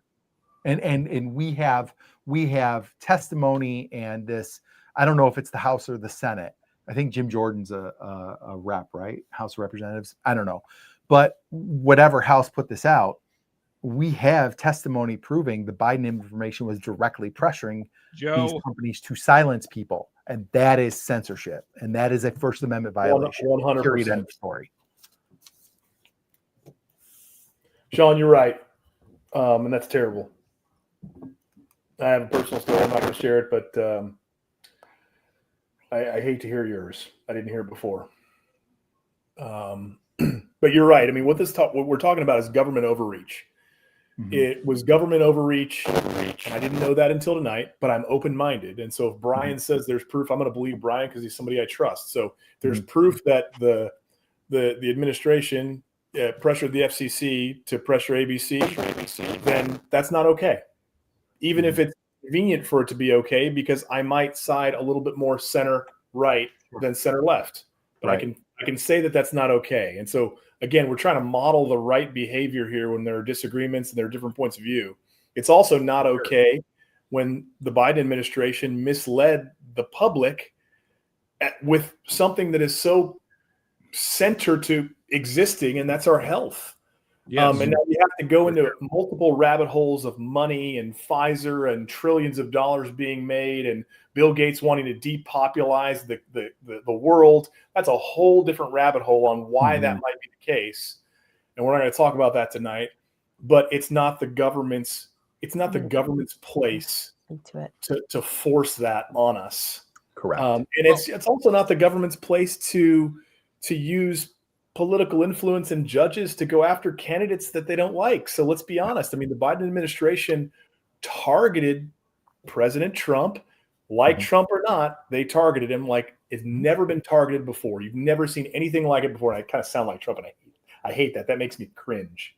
But and without getting into a lot of detail, we're all talking about government overreach with the FCC, government overreach with Google, government overreach with the judicial system to try to further your agenda. We need our government to be public servants as those positions were originally created. And then you step out of that servitude and you go on with your private life. That's what we really need from our government, from a Republican or Democrat, Libertarian or Tea Party. It doesn't matter. That's what we really need from our government. And if we could ever get back there, it would be an amazing time. I agree. I would like to speak to this comment that Bourbon Bounty made. We need to be able to trust our government. And you know what?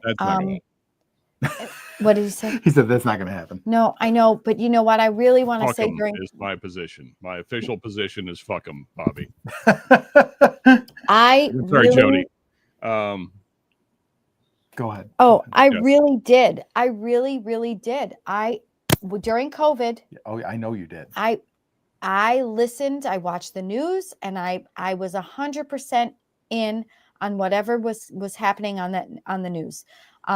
I am kicking myself now, to be very honest, for not doing some more research, for not investigating a little bit more. I'm a smart person. I have a master's degree, and I should have really done a little bit more research. But again, you have to understand, like, I was the president of the union at that time as well, and I was looking out for all of my members as we were going back into the school, and I was going. And what did we have to do? We had to clean. We had to wear masks. Get shot. Oh no! Oh yeah, we did. We did. Otherwise, we had to be tested. And Joe, that's the difference here. Joe says, if I went around saying knee surgery causes high blood pressure, it would be misinformation. Yep. That's true, Joe. But that's not what we're talking about. Government are not forcing you to get knee surgery. And also, that's not the misinformation we're talking about, Joe. And that's a huge difference. You are creating a straw man, which is not. That's not what happened. There were doctors that were deplatformed during the COVID situation because they were calling out myocarditis and the cause was the shots. They were taken off of YouTube for saying that. Correct. And here's the thing, that was proven true later. So it was not misinformation. These were doctors that had experience. This is our medical community saying this is a problem, and they were not allowed to say that because the government said so. That's why I can't trust my government, because they were making a lot of money. And they didn't want anybody to know about the fact that people were getting sick because of the shots. We should have been, honestly, we should have been a little suspicious with how fast the vaccine came to be, because vaccines don't come around that quickly. And people, regardless of any of this, people were forced to get the shot. Yep. The government agencies, including our state's Department of Education, forced us to get a shot. Joe, to be doctors fair, were they said either we get the shot or we have to be tested weekly. That was what that is what they said. We were not we were not 100% forced. It was one or the other. Okay. Either we had to get the shot, or we had to subject ourselves so I to will be say tested. this. There are plenty of examples, primarily the military, of people who Yes. did not have that option and were forced to get the shot. So I just want to speak in accuracies. I know. And that is the truth. You are right. You are right, because there came a point where I stopped getting it. Like, I got one and a booster, and then I was like, fuck this, I'm done. Well, when we heard about the what is it called? I'm sorry. The myocarditis. And affecting children, and our son was playing hockey at the time, we were like, oh, hell no. Our baby's not getting another shot. And by the way, I have probably a pretty extreme algorithm, but I was being fed the deaths of all kinds of teenage athletes at the time. I remember watching dozens and dozens of teenage athletes die around our country. I want you to also know that since 2020, I personally have had COVID 4 times. And I've had the shots don't prevent you getting COVID. Yeah. Correct. And so I mean, there was a certain fellow that said that they would, but so we have also stopped testing. At this point, we're treating it just like I think everybody has. We're treating it like a cold. If I'm sick, I'm going to stay away from my friends who are susceptible and have autoimmune diseases. I have a couple of very close friends who get very sick if they get near people who are sick. So I'm going to take precautions with them. But beyond that, I'm just treating it like any other cold. But I'm still getting my flu shot every year, but that's a different story.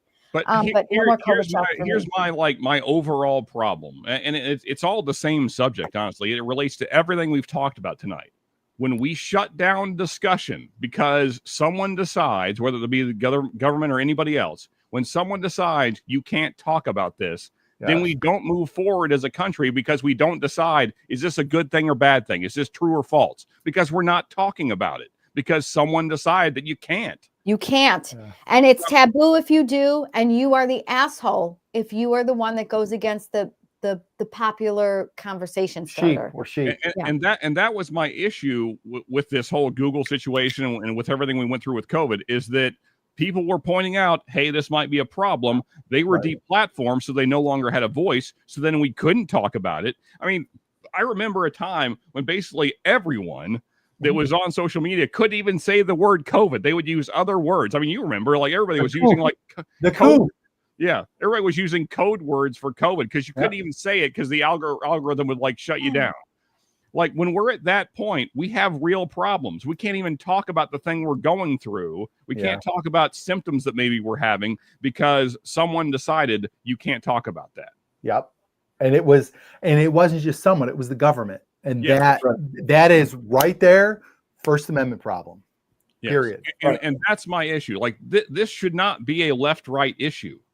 This is, I mean, to me, this isn't even politics. It's the opposite of that. It's our government overreach saying, you as a citizen do not get to talk about this because we're making too much money to talk about it. Right. And you want to talk about examples of fascism, you would argue that that's more fascist than anything else. Right. I mean, it's actually the definition of fascism. I mean, one of the tenets of fascism is you shut down your political opponents and any opposition. It's one of the first things that fascists do. And the thing that makes it more egregious on the Google side is because we have people from Google saying, yeah, we did this. And yeah, the Biden administration pressured us. I mean, if in 5 years, we have testimony from people at the FCC that said Trump was on the horn with us and was like, shut down Jimmy Kimmel because I don't like what he said. I'd feel the same 100% just as angry and outraged. I'm like, I can get there. But right now, we've got proof of one, and we've got speculation of the other. Hey, baby, I know you can get there. I can get there. I promise I can get there. We needed to lighten the mood for just a second here. Sorry. Not sorry. I own my words. I'm not sorry. I meant to say I haven't heard one that's what she said this entire night. I don't know if it's because we've been too serious. Okay. So I guess let's get to rapid fire. If there's are there any final thoughts on this before we move on? Hold on. Just really watch your government. Absolutely. That's all I will say. Rick, anything on this? I'm with you guys. That's it. Yeah. We're all aligned on this. All right. Okay. I have a final comment. What? It looks to appear that Rick is going to be a permanent member of the Whiskey Six. And I just want to say, I texted him privately, but he like a round of applause or a cheers or something. Yep. I wish we had the we had Ben's soundboard. You are so eloquent and so delightful in the way you speak to people. It is a true pleasure speaking to you. I wrote this to you in a text like 10 minutes ago. And I'm so glad that you are going to be here permanently. Well, that's very kind. Thank you, Marianne. I appreciate the opportunity. Yeah. You guys are great people, and it's awesome to be able to talk with people that have different views, but that are like-minded and respectful and intelligent and logical. And it's above fantastic. all, what we are doing here is having professional, polite, respectful conversations with one another. And I think we, above anything else, even the 21 people who are watching this show tonight can see that polite conversations can happen among people and still like each other at the end of the night. Thank you, Bourbon Bounty. Appreciate it. I mean, like, guys, and really, like, this is kind of the direction we're going with this show. Civility it needs to prevail, and I hope that we are setting a good example for people. But I think we've all kind of made the decision that, like, talking about whiskey is fun, but there's 100 streams you can go listen to people talk about whiskey. We're trying to do something different. Maybe it might be nice to talk about something more of substance. So this is kind of the direction we're going with this. So we just have to be careful. If you guys like it, spread the word and let people know, because there's not many people. I mean, I'm not trying to toot our horn, but there's not many people in whiskey tube that get into this. They're talking about, their cigars and their whiskey, which are all great, but like, and I think sometimes people go to whiskey tube for an escape. But if you want to talk about stuff of substance and kind of see another side of the people that are on these whiskey tube channels, like, spread the word and let people know. It's nice to see that there's intelligence behind the people who are making YouTube videos out there.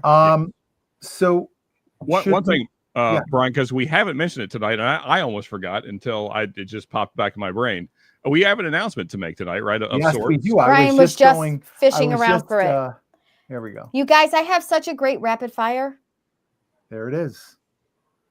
There we go. Yeah. Oh, you put the thing in there. I put the Whiskey 6 logo in it. Nice. Yeah. So Sean. Although tonight we're the Whiskey 3. Yeah, I know. Sean, do you want to let them know what we know? Sure. Yeah. So we finally have some movement on the pick. Basically we were waiting on a couple things, the government and also bottles. So the bottles are in, the labels are being made for said bottles. So hopefully if everything goes well, we'll be getting the bottles filled with liquid here soon and getting a pick to you guys really soon. I mean, I know I'm really excited about it. I cannot wait for you guys to be able to taste it. So and one thing I have to say to everyone, the way we've decided to do this, and it doesn't matter which Patreon you decide to sign up for, but at least join one of our Patreons so that you can have access to it, because Patreons will get first access to the pick. So if you want to get first access to the pick, then join at least one of our Patreons. Correct. Again, it doesn't matter. It doesn't matter if it's mine or it's Bourbon School or DRC or Bad Axe Bourbon or Bourbon Drop or Bourbon Note. Yeah, I was blanking. Sorry, Ben, if you're saying this. But join one of them. That way we can send you the link out and you guys will have first access. And then I think what Brian, I mean, I don't want to speak for the group, but I think what we've decided to do is then we'll just drop the link in the stream that night as well afterwards. So but either way, viewers for people watching the stream. Sean, you absolutely can speak for the group, my friend. Yeah. So, but either way, Patreons, you get first crack at this. So if you want the first shot, make sure you get a bottle. And what we're probably going to do, I don't know if we've decided for sure, is like something like limit of 2 maybe at first.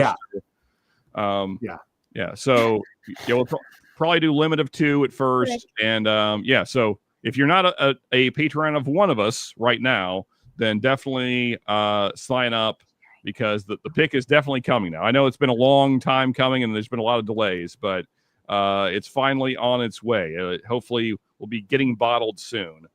So pretty exciting times. Hopefully you're excited about it. Yeah. It is going to be Corbin Cash's first rye bourbon blend. Yes. So we've decided to call it Bon Rye Bon, and there's the only James Bond you really ever need. That's Sean Connery holding up a glass of that delicious amber liquid. So good. So that's gonna end up on the bottle, guys. And I shared this with the group earlier, but funny enough, this is the Sean that I am named after. So no shit. You said that in the text today. Yeah. Sometimes the texts get a little too much for me, so I have to just scroll to the end. I can't imagine who would do something like that. No. Right. Hanging. It's going to be their first one ever. We kind of had the idea to do something different, and David was very accommodating and letting us kind of play around with it. And so we're going to be the first Boo Rye. I love when David lets me play around with it. That's one of the reasons it's taking so long. Where's Ben? Where's Ben when you Rick? That's one. I'm going to have to talk with David. He said. Stymie, if you join school or if you don't join school, if you join another one, that's fine. You can hit me up. My email is on the channel, and I can see what I can do about getting you one of those rare breed non-chill filters. Oh, that's a Haas thing. I'll hit up Haas. Okay, it's time to lighten things up. Let's go. Okay. Well, we'll just final kind of quick little note thing. So the reason we're going with Rye Bon instead of Boo Rye for the folks that aren't in the know is that for whatever reason, High West Distillery actually trademarked that term, so we can't use that officially, which is why we came up with our own thing. So hopefully you guys find that all equally amusing. So yeah. That's the Bon Rye Bon. Yeah, absolutely. Absolutely. So looking forward to that. Hopefully in the next couple of months. It does still, once a label is done, it has to go to the TTB again. But one of the holdups was David was waiting on the TTB to tell him what he can and cannot do. Yes. And that took a while. It just keeps reminding me of the People Mover at Is Disney. that more government overreach? Yes. Yeah, I think it might be. I think it might be. Rick. For a friend. All right. So let's note, taxation is theft. Never forget. Let's lighten it up before we get out of. Marianne has begged me to let her do a. Let Rick go first. I'll go No, I'm not prepared. Mine's too serious. You go first. Oh, mine is good. So go ahead. This is so easy. Brian and I are planning a family trip. We're going to the Big Five in Utah this summer. The Mighty Five in Utah with our kids. We've been doing road trips like this with our kids for years now. Will be our third. And I am super excited to do this. And one thing that I really want to do that Brian is kind of said no. He's putting his foot down about it. So I want to know, would you like to base jump in Moab? We'll start with Rick. Okay. Absolutely not. I am so I grew up as a racer, motorcycles and cars. I had a daughter, realized I had mortality, needed to be around a little longer. So I decided to go slower, moved to California and started building Jeeps. And so I build radical off-road Jeeps. So one of the 3 epic places to take Jeeps is Moab. And I've never been. So if I ever get to Moab, it will be in a Jeep. Okay. But not off a cliff. Negative, Ghost Rider. The pattern. All right, Sean. Over to you. I would jump anywhere with you, Marianne, and wherever you want to base jump, we'll do it. I love him. I'm going to answer for both of us. The answer is no. Wait a minute. I am a strong, independent woman, and the answer is yes. I would tandem jump. I would tandem base jump for sure. You can go with Joe. He'd do it in a heartbeat. All right, Joe. Do you want to do it with me? Whoa! It's that is literally what she said. I mean, we don't even have to. All right. Oh, Byron's going too. See? Wait a minute. I'll just propose this to all of our people in the chat. Anybody want to do it with me, guys? Oh my God. This is horrendous. Control your wife, Brian. Yeah. F that. That's what she said. I knew that'd get her fired up. My God. Go right on it. Okay. All right. All kidding aside, Brian said to me about, I think it was about a month or 2 ago. He said, that's why we have a 5-way apparently. Oh no. B said to me, why can't you just ever say okay? And I looked at him and I said, we've been together for 26 years, married for 22. I was like, have I changed in these last 22 years? You know what you got into. I'm not just the okay kind of person. If you want to have a discussion with me, we will have a discussion, but I'm not just an okay kind of lady. There seems to be, from my own personal experience, Brian, there seems to be a running theme in the Italian ladies in this regard. Listen, do you guys want a wife that you can just steamroll for real, or do you want a partner? No. In what context are we talking about steamrolling? Well, you know, there's certain places where I'll let you steamroll me, babe. Okay. Do I need to get on Urban Dictionary to figure out what steamrolling means? Rick, do you have a 6? We're up to 6. Fun, light, easy. Anyway, yes. Rapid fire. I'm going base jumping in Moab. You're also yelling. No, I want to pass to Sean because I can't compete with base jumping. So I'm gonna give it to Sean. Sean, you're on the spot I thought I was out of it. So as a veteran. All right. So here's the thing. Like Brian gave me this weird caveat where I have to go lighthearted, which is not really what I do. Okay. No. All right. So let's see here. I feel like this is about as lighthearted as I get. We're gonna do. I know this is gonna be weird for the fellas, so I apologize. Okay. We're gonna go fuck, marry, kill. W, Trump, and Biden. Where are we going? Oh. Whoa. All right. Say it again. W, Trump. Yeah, the W. And George Biden. W. Can we have one for the guys? Okay. All right. So yeah, we'll give the guys one. All right. Let's see here. AOC, Marjorie Taylor Greene, and Pelosi. Okay. Are we allowed to do this? Seriously, I don't know if we should do this. I don't know if honestly, I don't know if we should do this. Just say the names in order and that's it. You're done. Honestly, I'm not kidding. I don't know if Brian and I should do this because we're teachers, and I don't want to talk about killing somebody. Okay, so that's for real. fair. All right. I'm sorry. I hate to be a damper, but I don't think he and I should do that. We'll rewind that. Yeah, that never happened. Well, okay. All right. How about this? Actually, wait a second. I have a book of things here. Give me a second. I have a whole page of fun things. Scrolling. Where's the thing? No. Great shot. Thanks for nothing, Sean. That's so sorry. funny. I'm really sorry. I tell you, I don't know what. No, that's Epstein stuff. That's not going to do it. I will tell you guys can play in the chat. We just are going to you guys. I'll tell you when we go off air. All right, here we go. I would, but I can't put that. I can't put that on recording. So I feel like I don't know if I did this with you guys or some other group, but this will be fun. All right, so be forced to announce every time that you poop and or fart for the rest of your life, like out loud, wherever you are, or have sex with the first person you see every time you leave the house for 5 days. Oh, hell yeah. I'm taking the sex. What? I better be standing right outside the front door every morning for 5 days. Brian's like, I'm right here, Marianne. I'm right here. You can't say that in front of me. Oh, my God. Well, Brian, you know where we need to be standing every day for the next 5 days. I guess so. Well, I guess it depends on where I'm staying for those 5 days. Am I leaving the house? Well, I mean, that's up to you. You might. If I'm staying home, then I'm. Well, if I'm staying home, I'm definitely taking. No, so again, it says have sex with the first person you see every time you leave the house for 5 days. Think about this. Think about our neighborhood. Oh God! You have no choice in this. I'm taking the poop and fart. Okay. I retract my statement. I'm taking the poop and fart. I'm gonna have to take it and embarrass myself. I'm gonna have to announce my poops and farts also. Yeah. Okay. All right, it's fair. We live in a very family friendly neighborhood.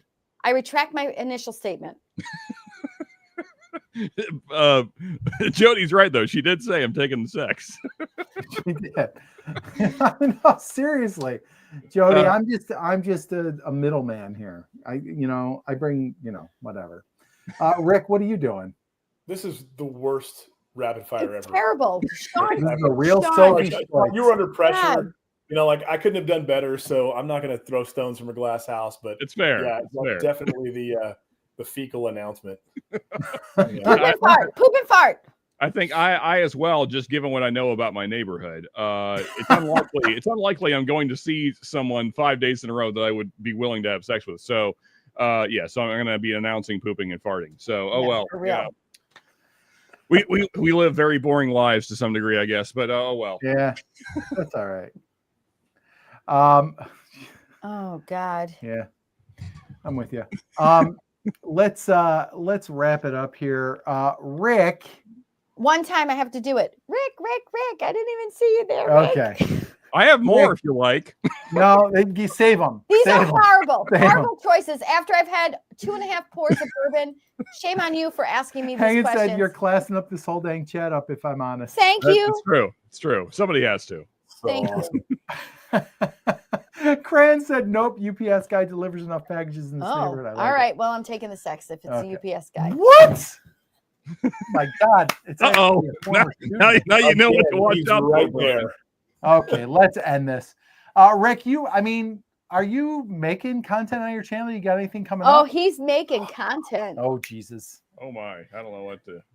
So if Bobby were here, he would do an entire tirade of how bad I am with my channel. I've got hours and hours and hours of content recorded, but I have a busy work life. And so it's a priority for me. So I have not committed the time to editing. So at some point this year, I'm going to release some videos that I recorded 12 months ago. Okay. And put them on my channel.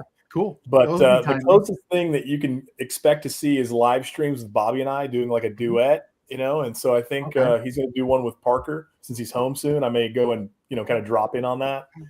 And then when I get a little time to myself, I'll get some editing in, and we'll get some more content. So the content's recorded, just needs to be edited. Awesome. Wait, no, And wait. Stop. And you guys have picks coming, right? We have picks. Yes, we have picks. So I just heard back from Garrison Brothers. They're sending us the samples. I got my Garrison Brothers shirt tonight. I was pretty excited about that. I'm wearing it. Nice. And she actually offered to come up and do a private tasting at Bobby's house or my house, which is awesome. That's awesome. But whether or not they're going to come up or they're going to send us the picks. And we really like their single barrel and the Guadalupe. But the single barrel has to be cast strength. The regular single barrel stuff, I'm not a fan of. The honeydew is terrible. The small batch is terrible. Sorry, Garrison. You got to call it like I see it. But they're higher end whiskeys. The Cowboy is exceptional. And I really like the Guadalupe. Balmoral is okay, but I'm definitely a still Austin fan. But Garrison is really growing on me, so we're gonna try to find a single barrel we like. If we like one, we're gonna do it. We've got a Corbin Cash pick coming. It's a 9-year single barrel rye. Okay. The first finished whiskey that Corbin Cash has ever done, as long as we get the TTB to approve it. Correct. Sweet potato spirit casks. Interesting. So that's nice. It'll take a little bit of the edge off, make it, palatable.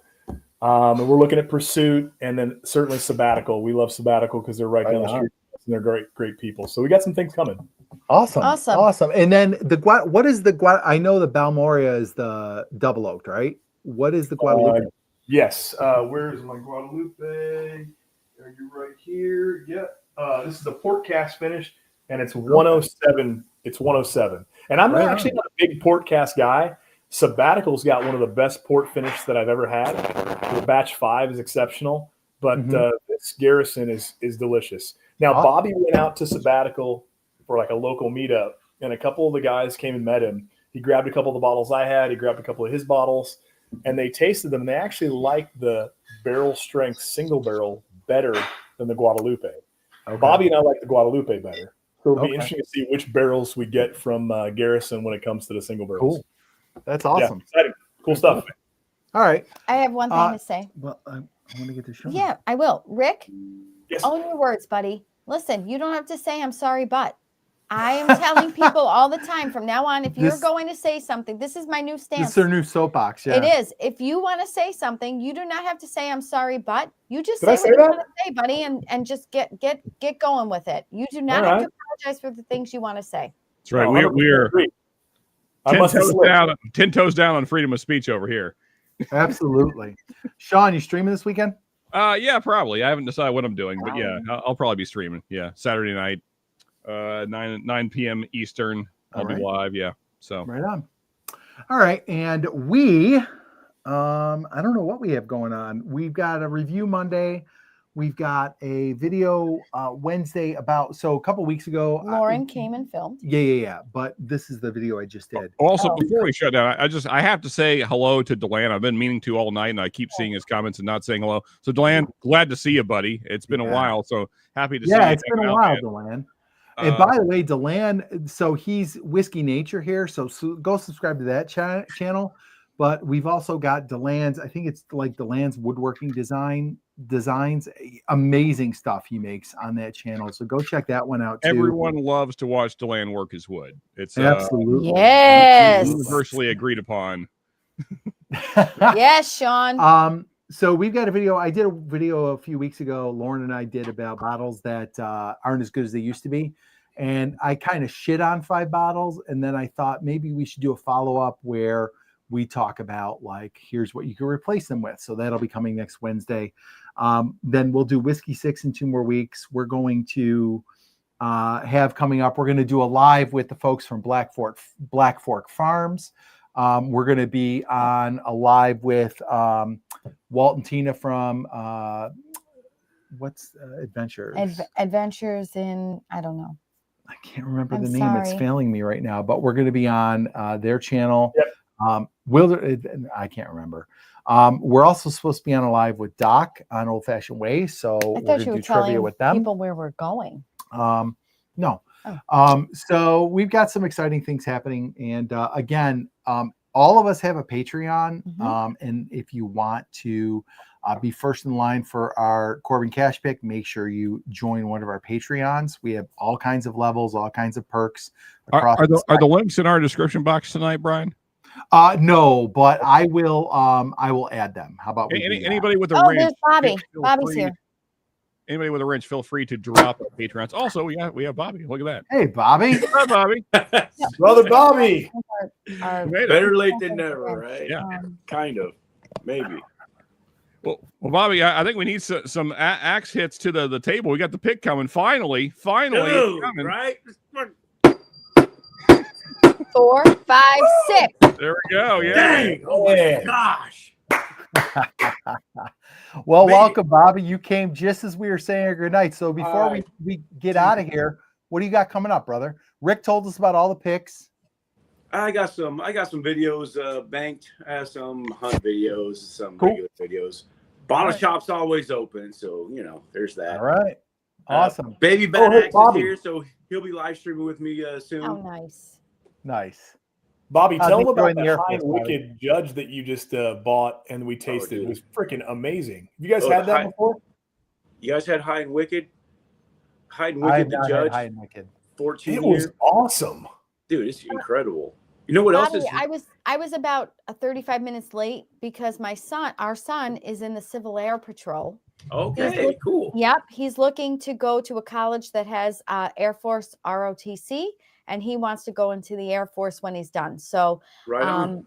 yeah, He I wants to go know. fly, it sounds like, though. He wants to go fly, though, it sounds like. Yeah, he wants to fly. Oh, for sure. He's taking a He's- flight on October 5th and then November 3rd. He's going to end up flying something now. If he had his way, it'd be a jet, but we'll see. He's going to end up flying something, though. for sure. Right on. That's Nice. awesome. We're pretty proud. Yep. Yeah. Right on.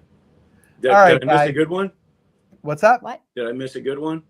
Oh, we had fun. Yeah, it was a good one tonight. I think Right it was. on. Oh. Chat, let us know what you thought. I thought it was a good show tonight. Especially the way I ended things. Yeah, right. Oh, yeah, talking about sex with the UPS man. All right, well, guys, let's do this. Hey, guys, we're going to get out of here. We're at almost 2.5 hours. Yeah, we So- started early and still didn't finish on time. Before we go, make sure if you want to be first in line for that pick, join one of our Patreons, and B, make sure you subscribe not only to this channel, the Whiskey Six, but go subscribe to DRC, Whiskey Wars, Mash and Metal, Bad Axe Bourbon, Bourbon Note, Bourbon Drop, and Bourbon School. Shout out to our buddy Ben, who we missed tonight. We missed you, Ben. Bobby, I'm glad you made it for at least the last couple of minutes. Appreciate Well, you, brother. I guess I got the whole, like the first part of the last show. I said I better come in for the end of this show. Right, exactly. Jeez, dude. So, folks, thanks for watching tonight. We appreciate you all. Have a great night. We'll see you in 2 weeks. And take care and cheers, everybody. Cheers. Cheers.